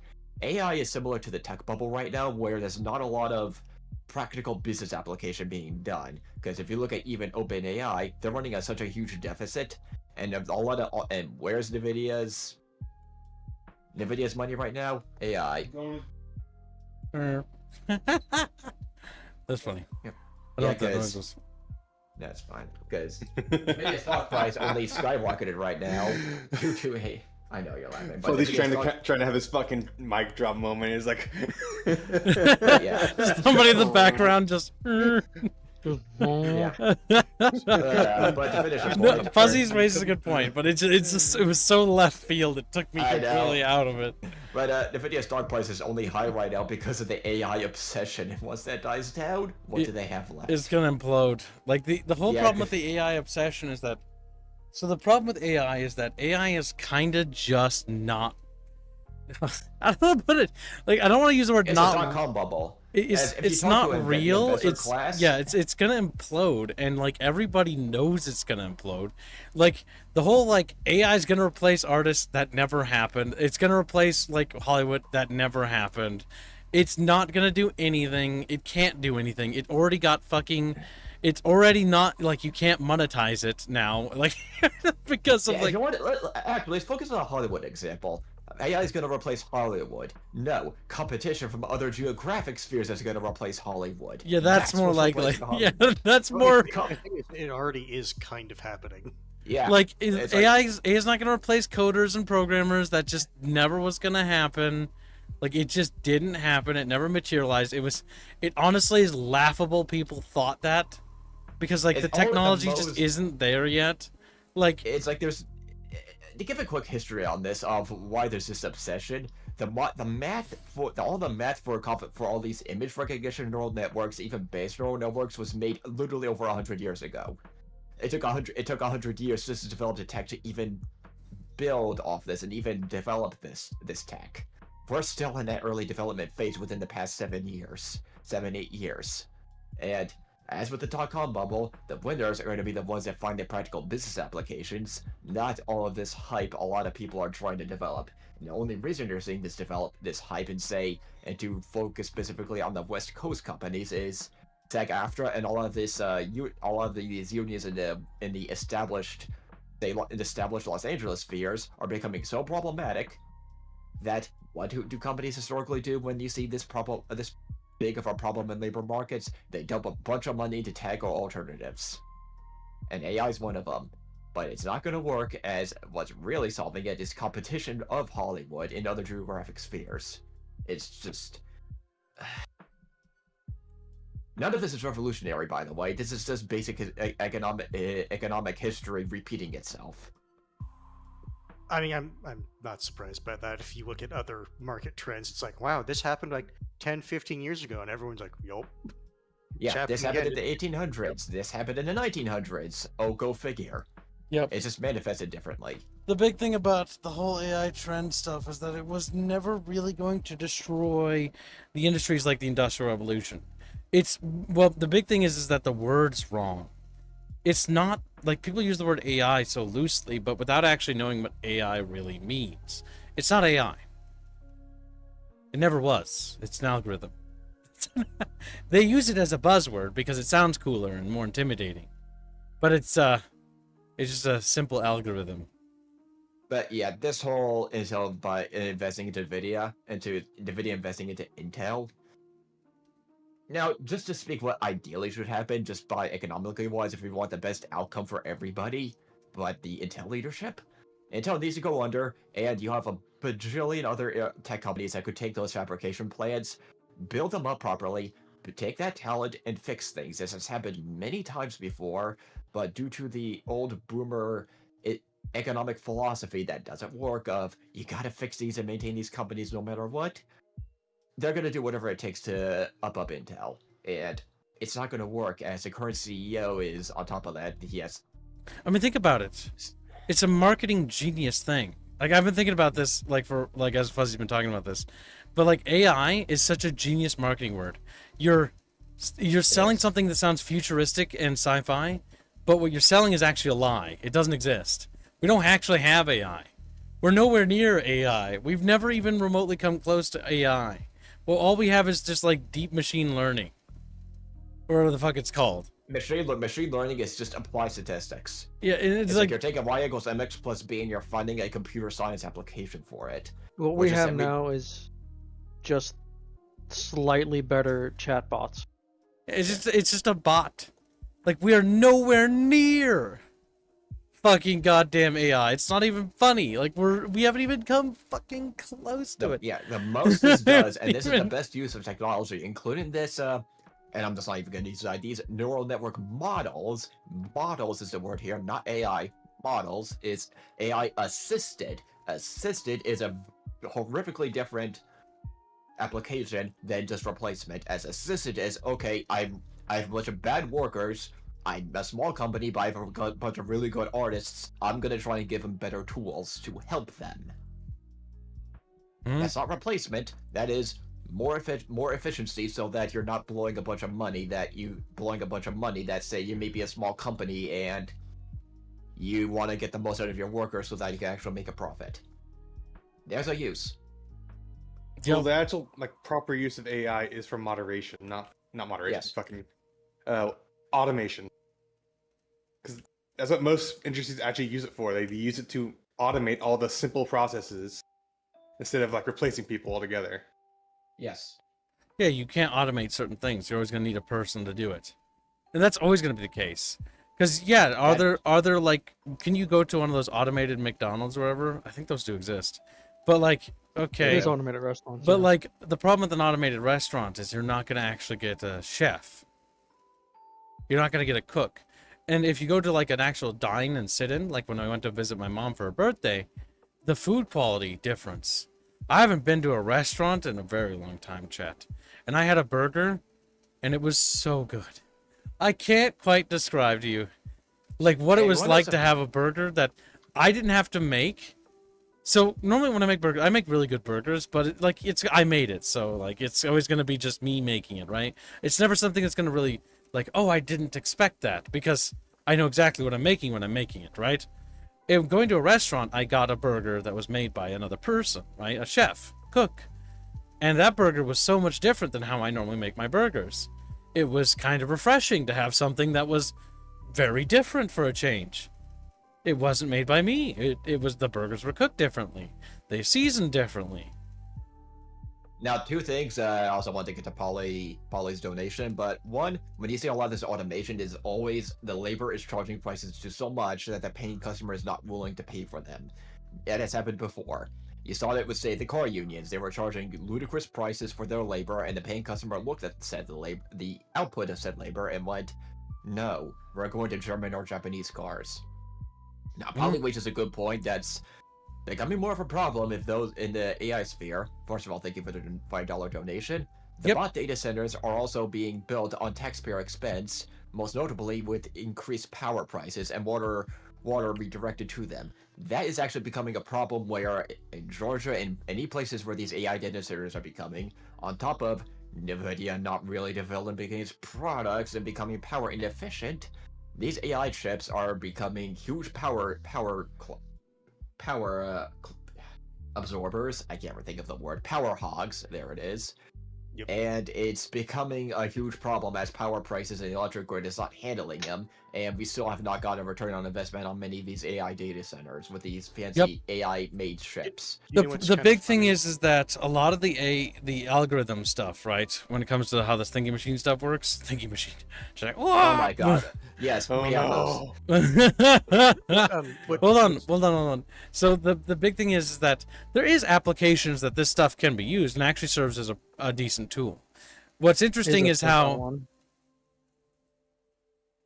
Sorry, I had to look over from my other screen. The learning algorithm has helped with the diagnosis and advancement of quality of life for a particular illness that I have. Yeah, I'm sure there's applications medical. I'm not going to get into that too much because the last time I saw something AI related to algorithm, it tried to kill somebody because it was trying to recommend them to take. I forget what it was, but I think it told them to take some sort of to be fair, with that is the difference between Google's AI versus yeah, that was a different one. Purpose-built medical AI. Yes, yeah. It was like Google AI, and it was take I forget what it was, magnesium, and it's what? I like when Google AI told people to put gasoline when they're making into the pot when they're making spaghetti for spicy noodles. For spicy noodles. Regarding At least spicy, all right. One thing regarding those AI data centers, unironically, at company I work for, in big company, I know how it came to that conclusion. That was actually talked about, that one of the sectors that are becoming or at least more interest in is unironically those AI data centers and all the money that's tied up with those projects that are going to be years in the making. So yeah, this is still a thing, even though it's we think it's in our sector, AI is not going to be a big deal. For other sectors, they are seriously considering the money and implications involved in that.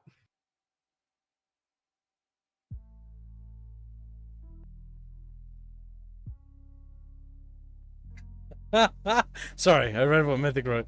The only upside of robo counters at places like McDonald's has been that solo people are more likely to order more food as they don't feel guilty so far asking for several burgers when it's just the maybe social pressure is a good thing though, because I know that's the not, I know maybe the your McDonald's app has a similar effect on people.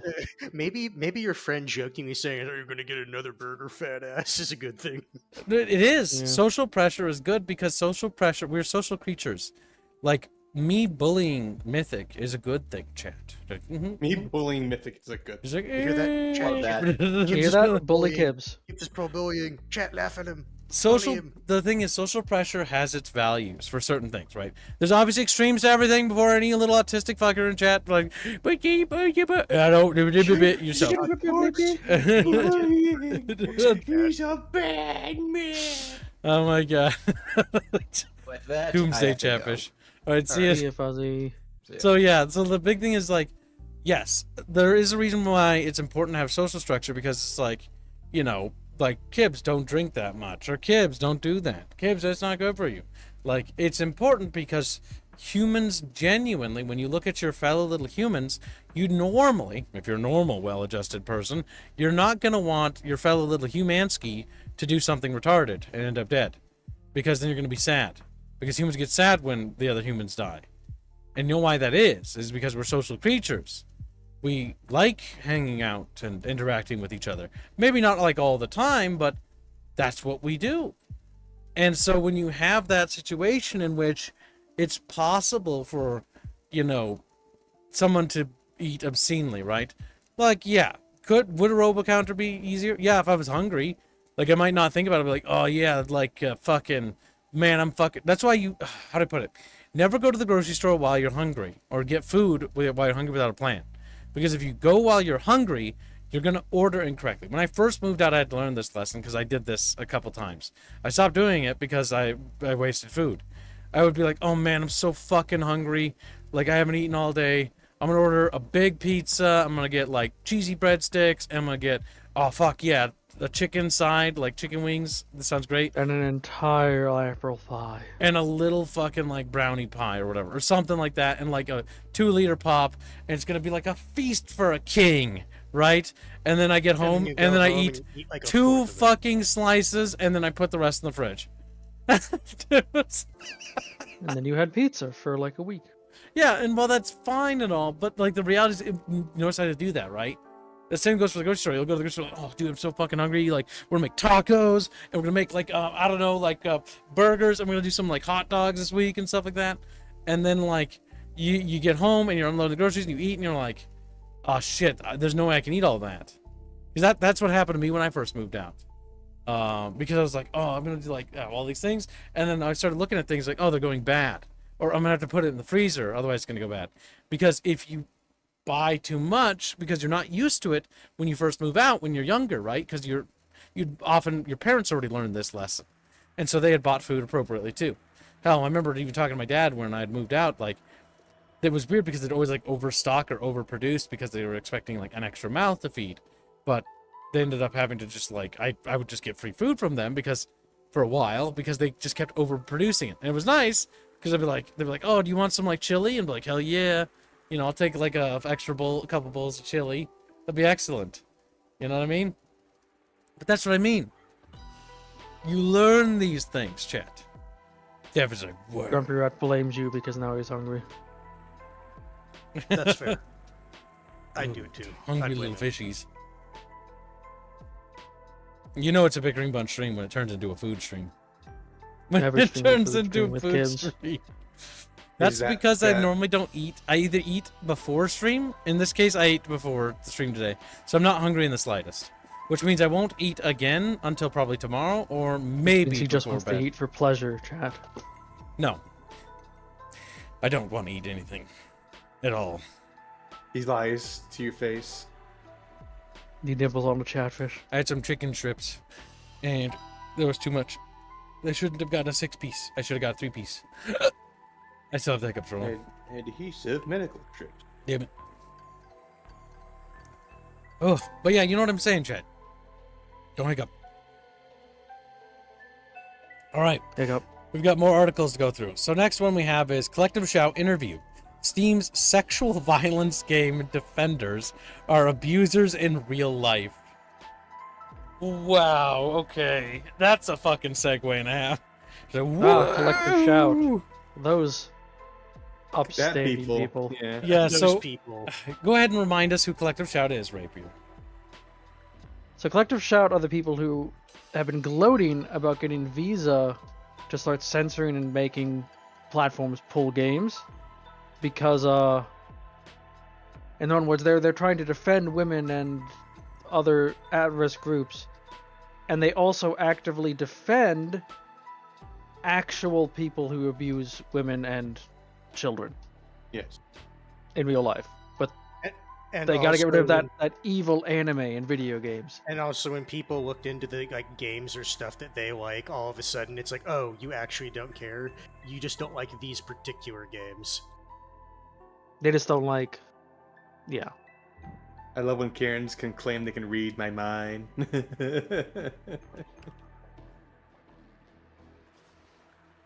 Yes, I did see the things you sent me, Blake. Those animations look pretty good. But yeah, so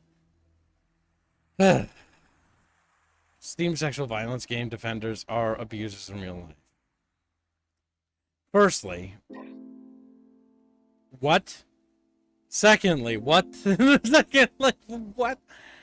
So the thing is okay, let's just read a little bit more. TLDR. Collective Shout's campaign led payment processors, Visa and MasterCard, to pressure Steam into removing adult games depicting sexual violence against women, highlighting ethical concerns over glorifying abuse. We have to talk about this again. This shift enforces stricter content policies aiming to protect women from harmful media while sparking debate over censorship and platform responsibility. So, let us go and talk about how Kibbos was literally one of the case studies of not of this particular thing, but about video game violence, right? Does video games make people more violent? No. We know it doesn't. It doesn't make people more violent. In fact, it mellows them out, actually. It has a tendency to give them an outlet. So they mellow out. That it actually makes it better for people. Yes, because in my particular case, when because my mom wanted to deprive me from video games, and in court my dad was arguing to not do that because it was also over custody. Right, this is just one of the battles that was related to it.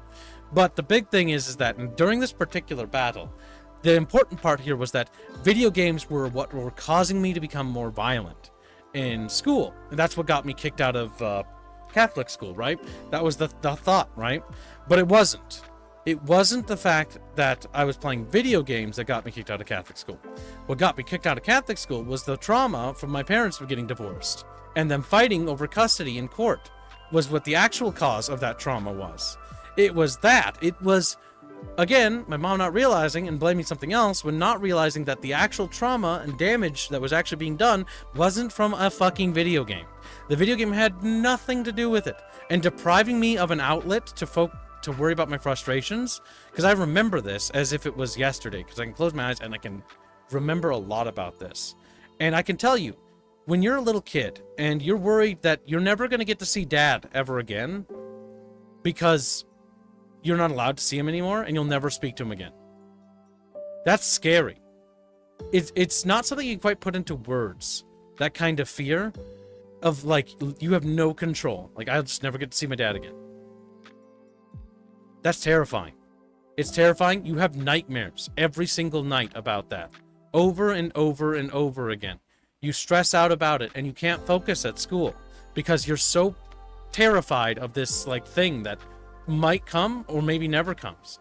And this fear will make you act out. You'll be angry, you'll be erratic, you'll be violent because you're lashing out at everyone around you. I did that. It wasn't the video games though. Video games didn't do that. They didn't cause me to act irrationally. In fact, video games was the only place I could go to vent my frustration, right?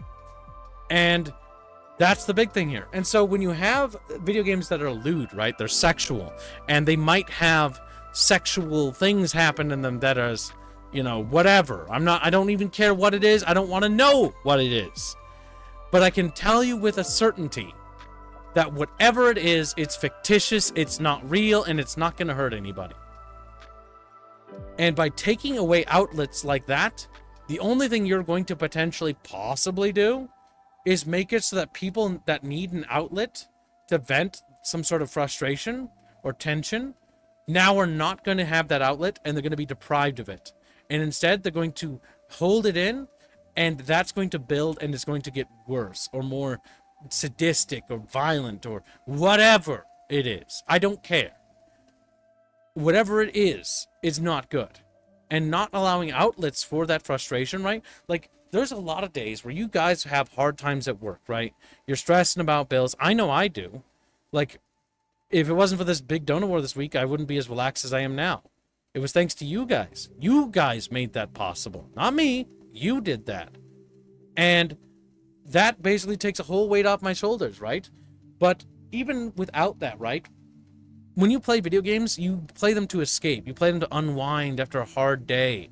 You know, you had some tough shit happen. Maybe you're in a tough pinch with your girl. Maybe, you know, your girl left you or whatever, or cheated or did something horrible, right? It happens. It's sad. It's tragic. And I hope it never happens to any of you. But it does happen. And it does happen to some of us. We need places to vent. We need outlets to go to. And by depriving us those outlets, that's not going to make things easier. That's not going to make things better. That's going to make things worse. And when it comes to hentai games, I don't really particularly care for hentai games. But if we allow hentai games to be crushed by this wheel, they will not stop with just them. They will go for everything else next. This is a puritanical cause. And Puritans, sorry, can't pronounce words, will never stop. Because they will always use the edge cases. It's like, you don't like this thing, obviously, but it's never just that. Yes, it's about control and control over you. Power. It's not about, you know, children. It's not about protecting children. It's not about protecting women. They don't give a shit about women and children. I've seen these same fuckers use them as shields while also being abusers themselves. That's what these people are. They're wolves in sheep's clothing, pretending that they're virtuous and pious when they are the greatest sinners of us all. You cannot trust them. They are vile, they are evil. And what they're trying to do is vile and evil as well. A work of fiction, whether, I don't care what it's about, I don't want to know what it's about. It doesn't matter. If it's a piece of fucking paper, and it's not about any real people, it's just some chicken scratches or whatever, I don't give a shit. It doesn't matter to me. It's just a piece of paper. It burns, you can use it to wipe your ass for all I care. It's none of my business. It's not your business, it's not my business. So long as no one is being exploited or abused in the process, it doesn't matter. That's the reality. That's the reality. So often do we get too many busybodies, too concerned with other people and how other people should behave, talk, or breathe, what they should like, what they should dislike. They want to control you. They want to basically tell you what you can and can't do. These kinds of people cannot be allowed to get away with that. No matter what it is, no matter whether it's a hentai game, I don't care. If it's a shooter game, I don't care. Or a strategy game, I don't care. It's a game about World War II, you can play as Hitler in it. I don't care. I don't care. You don't get to tell me. You don't get to tell Hans what he can't play. If Hans wants to play Bannerlord, he can play Bannerlord. If Rapier wants to play Atlas and be a furry, he can play Atlas and be a furry. I don't care. I don't like these baseless accusations. Given that I wasn't the one actively playing it outside of stream, Reguline was. Grumpy Rat donates $5 says, first they came for H games, and I didn't care because I don't play them. Cookie, Rapier's choice. Exactly. Nailed it on the head. Kibbs, Thank you for the click nation. on the screen so we can see. Oh yeah, that's whoops. So yeah, so the big thing is that hold on. So the big thing is that when it comes to it, yeah, no, I don't play H games. I don't really care about what they're about, but I want people to be able to buy them. They should be on Steam. They should be on GOG. And in my opinion, YouTube should have an H section. I think so. I believe these things. You know why? Because if you make them on sketchy sites, all you're gonna do is push that shit underground. And when you push shit underground, that's when shit gets scary. That's when shit gets exploitative. We need to be It's more funny, publicly. what do we have? Hold on. We need to be more publicly accepting. But I do believe in certain things. Like I don't think children should be exposed to that shit. So I think it's a simple solution. You have a YouTube account. You have to have a YouTube account to watch YouTube, right? Or like you use Twitter, and you have to have an account. This is just a fact. You just have to have an account. You have to have an account, and you have to register your age and stuff like that. And if you're not of that age, you cannot view that explicit material because your account's registered as underage. So therefore, you're only gonna be watching channels for kids and stuff like that. And those channels should be curated, and they should be moderated, especially if they are for children. I do believe that. There should be moderation. We need somebody to physically look through these channels to see what's okay or not. Because I know for a fact on YouTube that children can find things they shouldn't be able to. As a former child myself, Chad, I found stuff You're I still a shouldn't have child. found on YouTube. He's a mere child. I want to mention that we also shouldn't be relying on third parties to police No. content for children. The parents should actually be controlling and monitoring what the kids are getting into. Yes, you're right. It shouldn't be up to a that's the government younger or a issue. third party. Well, It yep, should yep, be the yep, yep. parents. lot Well, of hold up, parents hold up, are- hold up. It's a yes and no question. Like, I get what Rapier's saying, he's right, but he's also wrong. Because it's too broad. So you need to be a bit more specific. It is not the parent's job to like, if something says, like, if YouTube says it's children safe, then it's children safe. They're moderating it, and they're doing it, right? Mhm. That's on them. Fair. Yeah. Halo does not say it's child safe. It says rated M for 17 plus. So the game already tells you on the tin what it's for, you know? So I agree. if YouTube has a child section, which it does, and it does have those things, then that means that YouTube has to do those things because they opened the door for that. You know another issue that we ran into What? because of this stuff.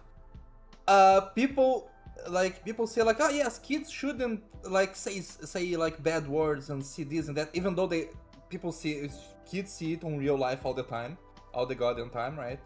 But like, but I agree, we shouldn't do that, okay? But then again, they go to the people that are making entertainment for adults. Yes, and this is yep. But to get back to my point, the reason why I mention this is because YouTube claims it's safe for children, but it isn't. That's why I'm Never pointing been. this out. It's not actually safe for children. I know that because when I was, taking care of my little brothers when they were like, 10 years younger, back when I was 18, they were like 8 and 7 and stuff. They were getting access to content they really shouldn't be able to get access to. I know that. As well as political content that was like in there as well to try to brainwash. No, don't interrupt. I already know these things 'cause I've experienced them. I was there. I've witnessed it firsthand. So if YouTube advertises that, then yes, they should have an adult section, right? And then it should be curated. And Grumpy mentions that the moderation team is already compromised. Yeah, and that needs to be addressed. There needs to be people punished for this. They fucked up. This needs to apply. And I do think this should apply to Steam as well. Steam should be allowed to have adult games. It's a simple solution. Steam already has this feature built into it. If you're not 18 plus, you can't buy 18 plus games. Steam won't They let even you. have filter that you have to. I'm pretty sure you have to opt in to Yep. even see not There safe are- for stuff. There are filters built into Steam, and that's why this whole thing, because I don't want to be interrupted, so I can get through this. That's why this whole thing is bullshit. Steam already has built-in systems for dealing with this stuff already. These hentai games, interactive sex, whatever the fuck, don't care what it's about, don't want to know. It should be on Steam though. You know why? Because it already has filters. It already has filters to protect children who use Steam. It already has filters to protect people who don't want to see that content. There's filters built in place for that reason. There's safety measures already in place in Steam for just this particular thing, so that it can have adult and it can have games for kids as well. You can have your cake and eat it. so long as you build the system to do it. YouTube doesn't, but Steam does. Steam's curation is pretty good when it comes to this kind of stuff. Another thing that I think this is, like, unironic, I don't think this is about video games or gamers in any way. It never was. It's about power. Yeah, but even more than that, I think this is just like, okay, we need to make people like not care anymore about this kind of stuff, because like I know that like after this whole propaganda campaign, if someone comes to me and goes like, oh my god, did you know that there was like a cheese pizza in Joy Ring? Like, I don't care. I'm at the point where I don't care, because like I'm so like tired of being like hammered with this kind of stuff for no goddamn reason, you get me? And I think that's one of their goals, is to make people like not care, stop not caring about like the real stuff, because they are too busy like dealing with this themselves, you get what I mean? For random bullshit. It's honestly one of the things about, like, what was it? You know, you all had to talk with your family about the birds and the bees, right? No, that never happened. That happened pretty much when I got my first girlfriend. Like, pretty much right off the bat. Both sides of my family, they gave me the birds and bees talk, right? And, like, the big thing there is that was kind of like before, like, the school even did it. But the big thing...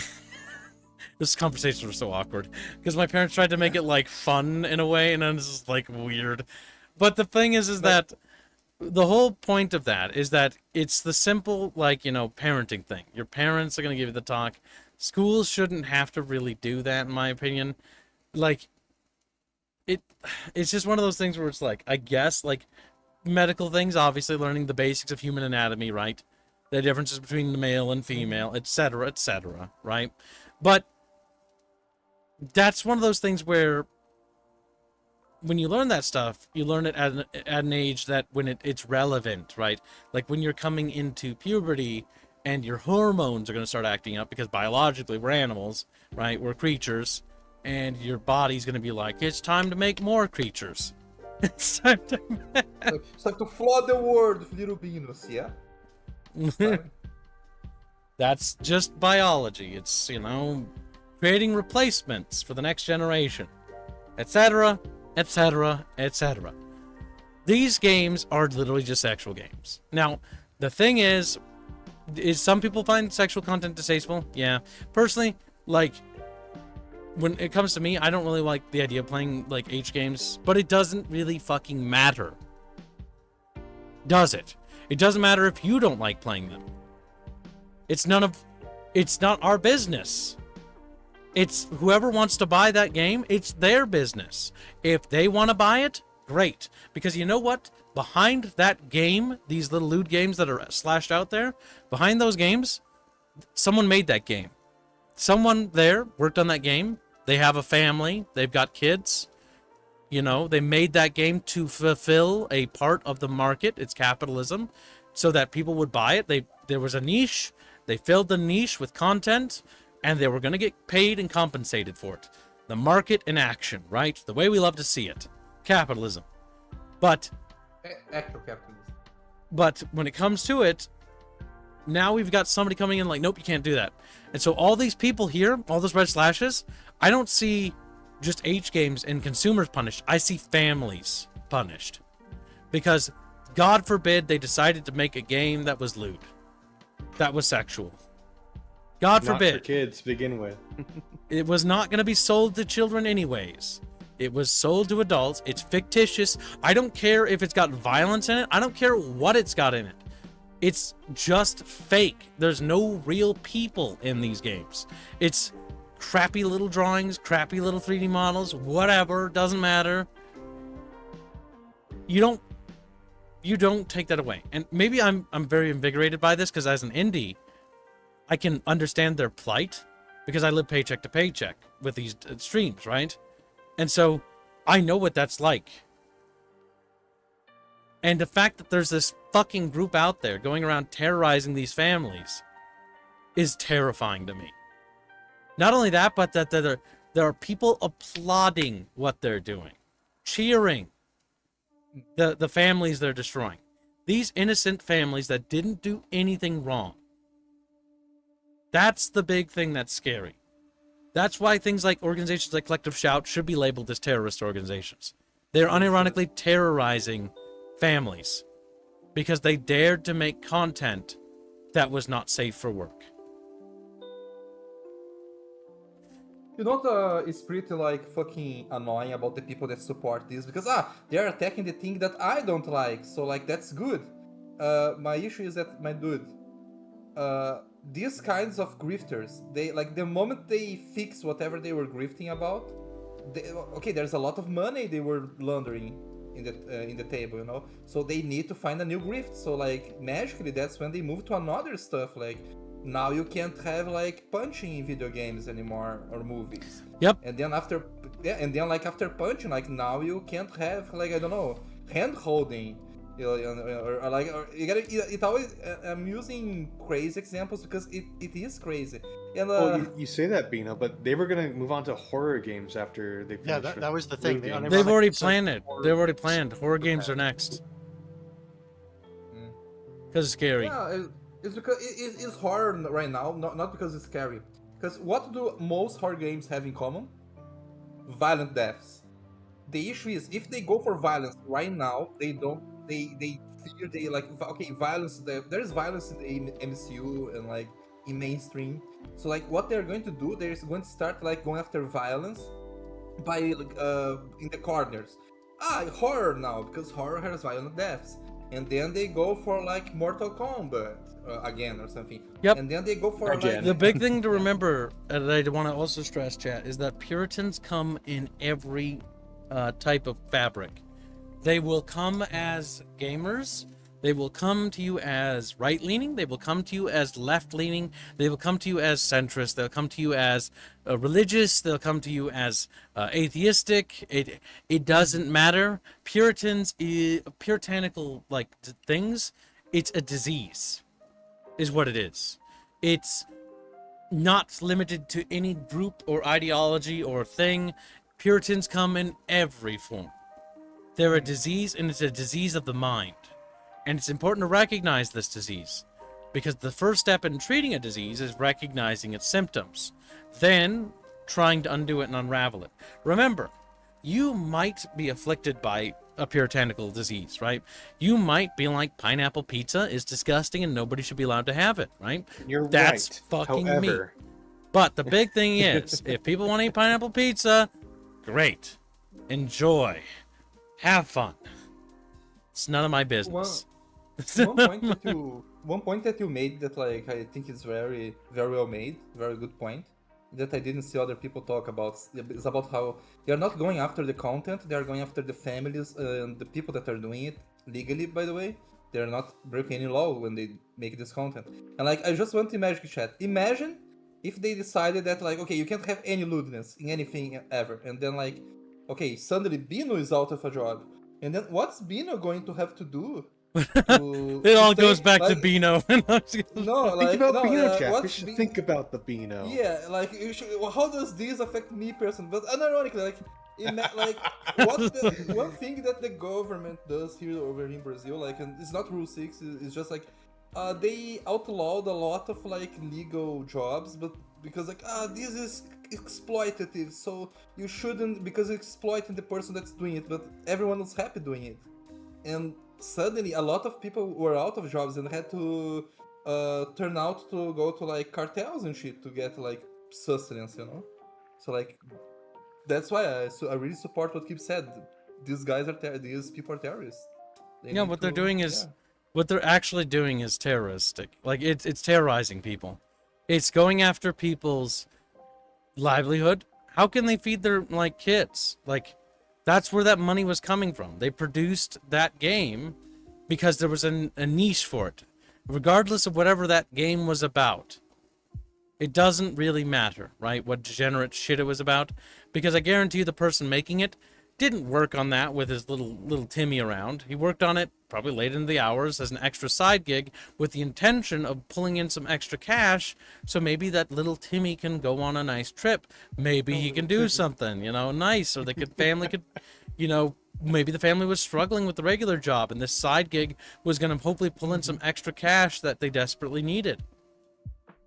That's the Instead big of, thing like, here. yeah. And so Instead that's of watching. Sorry. Go. yeah, that's the big thing that's important here is that it doesn't really matter that, you know, you don't like H games. You have to think about everybody affected, not just the consumers, right? Not just your plakes, you know, your sad plakes everywhere. It's Degenerate little. the developers are also deeply affected by this. Even more so. Not because they don't get to scratch their itch, but because now where's the food?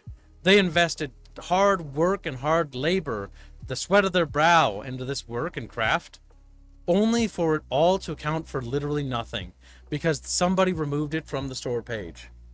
That's fucking abysmal. You know what's like kind of funny though, like funny in like a morbid way. When you break their argument down to like, you can apply that to base any form of entertainment because the argument is this is bad for society and people. This is bad for you. Okay, so like a lot of people that support this, they like watching sports because they're boomers or shit like that.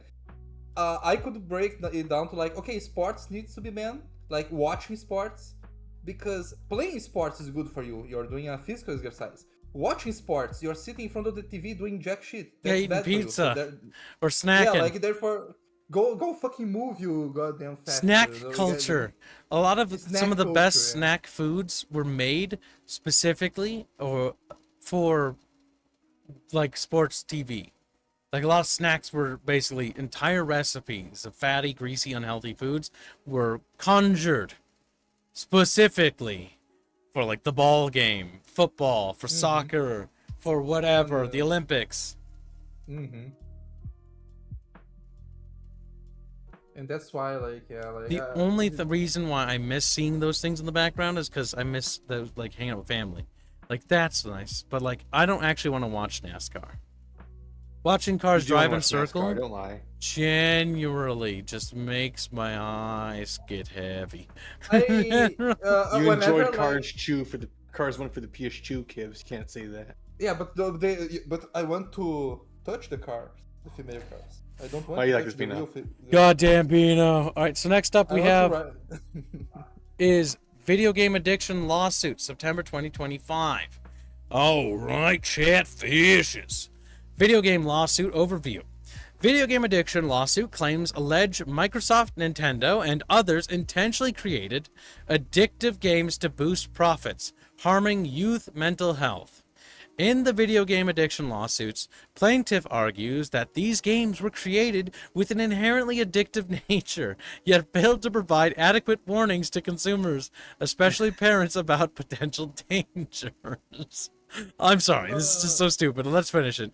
On this page, we'll discuss the video game lawsuit, the basis for claims in video games addiction, the major video game companies facing legal action from families and individuals, the risks involved with gaming addiction, and internet gaming disorder, how a lawyer can help, and much more. Legal Go ahead. I was saying, I this actually touches really close to home for me. I have a book reading addiction. It's very terminal, you know. So I'm addicted to reading books. So chat bros, I'm sorry, but you all you got swimming addiction. You gotta stop swimming. Just float belly up dead. It's one of those things. As soon as you start to think about how this applies to like other sorts of like random media Or anything then all of a like you sudden- enjoy fucking sports. Nobody told me that you could get killed playing fucking football. He broke his neck. Had a heart All attack. of a sudden, all those arguments start to become really fucking silly. So guess what? If you don't take good care of yourself or something bad happens to you, you can die. If you trip, you can potentially hurt yourself or break your neck or break a bone. If you have a heart attack, you can die. If you go outside, you might get cancer. True. You might get cancer if you stay inside. If you keep Oh my breathing God. oxygen, you might get cancer as well. Like, I don't know, chat. It's just, these things can happen. But guess what? Baking is the leading cause of cancer. You know, you might get a urinary tract Breathing is the infection leading if you cause of pee. cancer. Like, don't pee, just hold it in. Just, Going outside is the There's a leading cause of chatbot, cancer. Tibbs, ready to help you with your case. Yeah. Yeah. Like, if you eat delicious gas station sushi, you might get this the worms. is you know, like... what I call retarded. Like, I don't know, I don't have any words for this. Oh, nice. Fuzzy showed up. He says, fun fact, this lawsuit got dismissed. Yeah. Because, Good. like, I'm just thinking about this. Like, this is just the stupidest fucking thing I've ever heard. Like, okay, you know what my parents did when I played video games on my little console? Because remember, my mom didn't really like me playing video games. So what'd she do? I can only play them for like 2 hours, 3 hours. And after the timer, I don't get to play them anymore. There are other solutions. Also, video games being addictive and having microtransactions, guess what? Just play a different video game. There are tons of video games that don't have any microtransactions whatsoever. I don't know. I like the Especially idea of older banning microtransactions. Well, predatory microtransactions and predatory gambling. Yes, Also, but are I- things no, that no, are no, no, no, actually no, no. regulated. Quiet. Because it's a slippery slope. So, banning microtransactions? No. Banning DLC? No. The real answer is the market should decide. The market should decide, and people will decide. Just like when EA stopped putting microtransactions in Star Wars Battlefront 2. Just like when EA stopped doing map packs for Battlefield. The market decided that. We do not need the government to intervene to tell companies to not do that. If a company makes a fuck up like this, the answer is simple. Don't buy their game. And if you did buy their game, you know what you do in that case if you can't get your money back? Because as a streamer, I know this feeling. Guess what you do? Complain about it.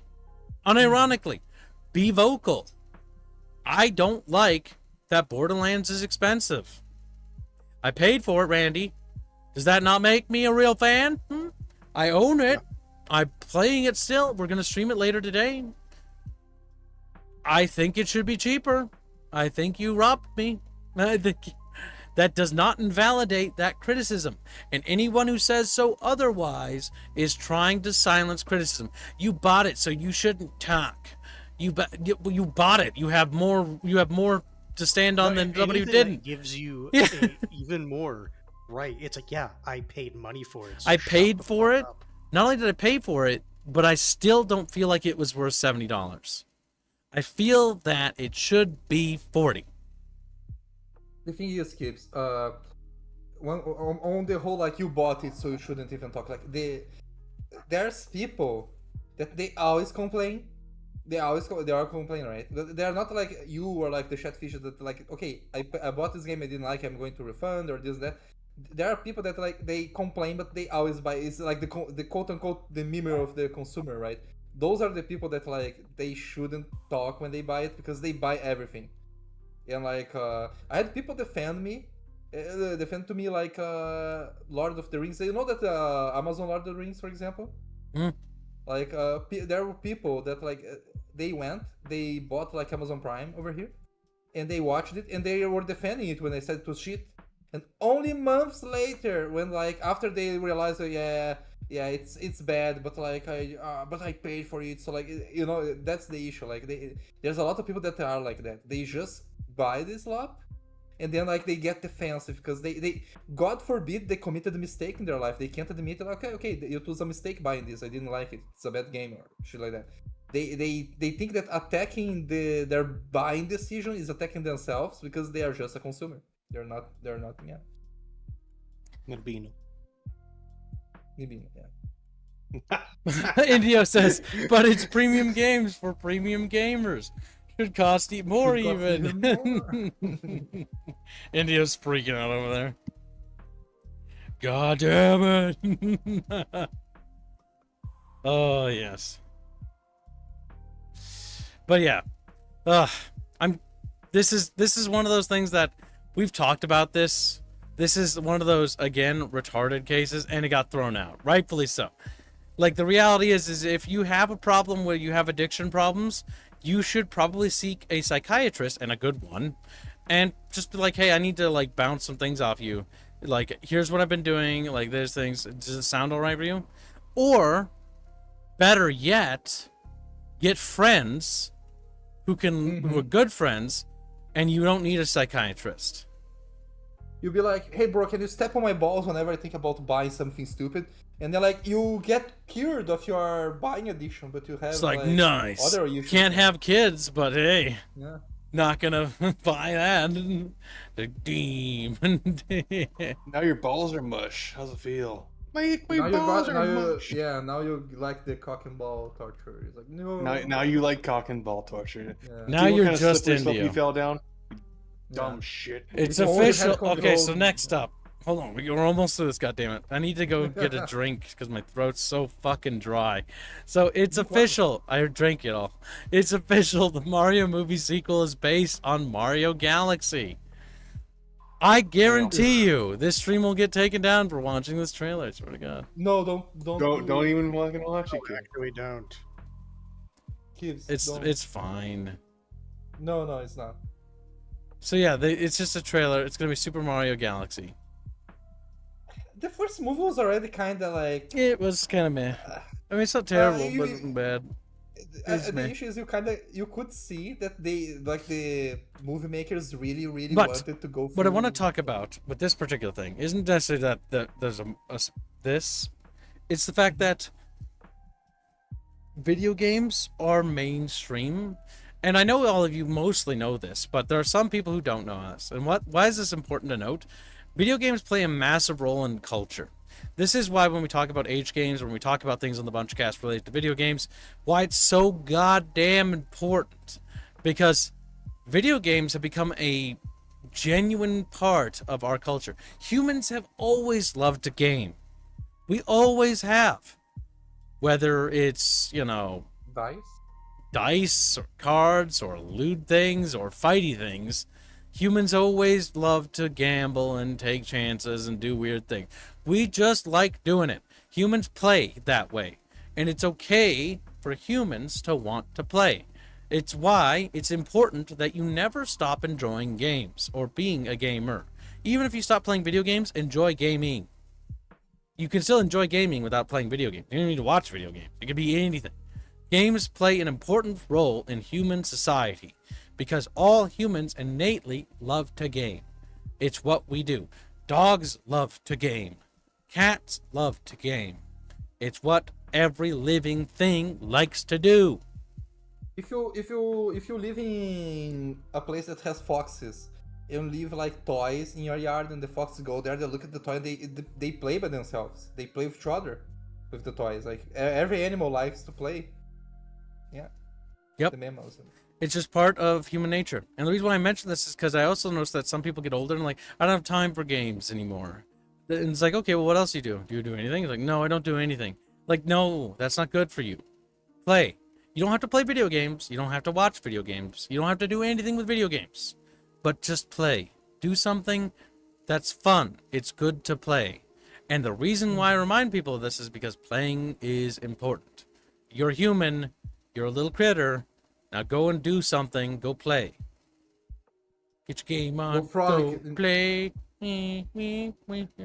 Surprised Glee didn't start freaking out. frolicking. Yeah, they're like they start rolling. You look at the heels like there's the yellow wave. Lastly, Nintendo Direct September 2025. Every announcement, game revealed. So they released a bunch of things. So we know like it's a bunch of Mario games. Is anybody particularly surprised? Nintendo released Mario? You don't say. These are very Nintendo looking. I won't lie. Dinkum. Mortal Kombat Legacy Collection, Final Fantasy, Hades. Hades, chew. That game just fell Oh out. no, wait, into Hyrule ruins. Warriors? Nice. More Dynasty Warriors slop. Yeah. Just what we need. It's Dynasty Warriors with the Zelda skin. Yeah. Hell yeah. It is. Sick. Unironically, that's what It is. Fatal That's what the Frame Warriors games 2. all are. Cooked. Stardew Valley, Nintendo Switch 2 edition. Wow. Women. Even fall flat. Look, it's. What? Oh, I'm just saying, it's just a bunch of games that are already out, just now coming to the Metroid Switch Prime too. Beyond Motorcycle. Fucking- For just triple the price, you can enjoy this game from the Switch 1 in your Switch 2. It's, oh my god, I must consume. Pokemon. I know I never- already Hold have on. this game, and it runs like shit on Speaking of it, the there's first another one. It can dynasty. run like shit on this one. Monster Stories Unironically, 3. I mean, they announced know a shit boycotts- ton of games. I'll say that much. Yeah. They did. but I know boycotts don't work. But like, unironically, Well, they Nintendo kind right now so doesn't deserve the big money. thing is that the only reason why the Mario Kart game sold as well as it did at its price was not, in fact, due to it being $70. Oh, excuse me. It was actually because it was sold at $50, or was it $40? Because it was attached to the Switch, and so its value was reduced. Mm-hmm. So the hike, any game that has hiked their price historically to $70 has not actually done that well. In fact, they notably do worse than if they hadn't. And games that do smart things like, Jump Space or Helldivers or literally Silk Song with 20 to 40 buck price tags are legendary. They eclipse every game around them. They just soar in the sky because they're not pricing it to be unreasonable. Actually, on the speaking topic of pricing, isn't Nintendo trying to push $80? Yeah, more. Okay, about Nintendo pricing. The new Pokemon game is going to have day one DLC, chat. Things that EA got shit on years and years ago. So like, and the day one DLC is very bad on this Nintendo game for like several reasons. Like, imagine you buy the game and you want the new Mega Evolutions, right? Okay, now the game is $70, but there's a $30 like day one DLC for like a few of the Mega Evolutions. And then there's 2 Mega Evolutions that you can only get on ranked mode. And ranked mode you need the Nintendo like Xbox, Nintendo Live, Nintendo Xbox Live, whatever equivalent. So you need to pay like a few more dollars so that you can play ranked and try to get the other Mega Evolutions. So basically, you pay more than $100 on day one to have the full game, quote unquote. So that's what they're pushing.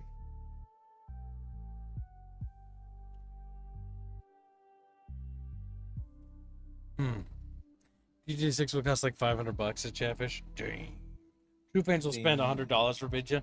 True fans will be there no matter what, but true fans will also be willing to criticize when the game goes in a direction they don't like. A true fan will not blindly follow off a ledge.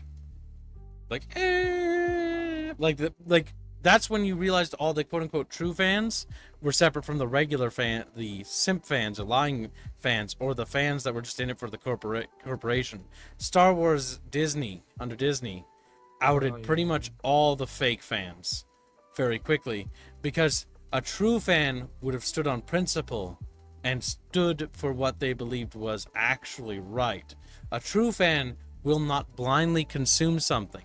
A true fan will instead weigh the merits of each item honestly and discuss both its merits and its drawbacks.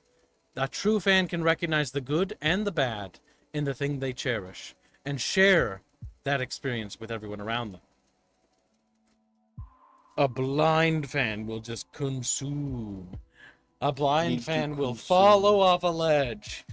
And a franchise killing itself will blindly defend and shut down any form of criticism. Consume product. Chat kid. just quoting Red Letter Media. You need to Don't ask consume questions. product. Just consume product and get excited for next product. Pretty much. God damn. I saw Boba Fett and I clapped. I clapped because I saw Boba Fett. Glibby, That sounds glibby, exactly like regular line, honestly. merchandise. I saw Souls and I loved it. Merchandising, Souls- merchandising, merchandising.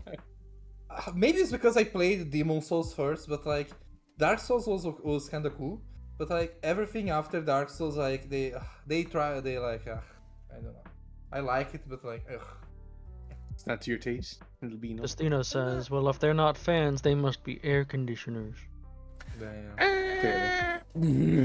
Screaming. ATST, ATST. Says Paul. All right. Well, I think this concludes today's Bunchcast. It was a meaty one. They just bit into a big old steak. But We will now raid into the next stream, which will play a little bit of Dying Light. We'll be starting that stream. What? Why are you Raffle. interrupting? No. No. Yeah. The raffle. Yeah. The raffle. raffle will be Please. conducted at the beginning of the Dying Light one because I'm thirsty. Oh my god. Whiny baby man. Keeps. Yes, Giant I've gotten baby away man. with it yet again, chat. And I will continue to delay it for as What's the long as I raffle draw for again? breath. Well, you'll find out in the next stream. Either way, chat, Alright. we will see you there in a few minutes. I gotta grab a drink because I'm fucking thirsty.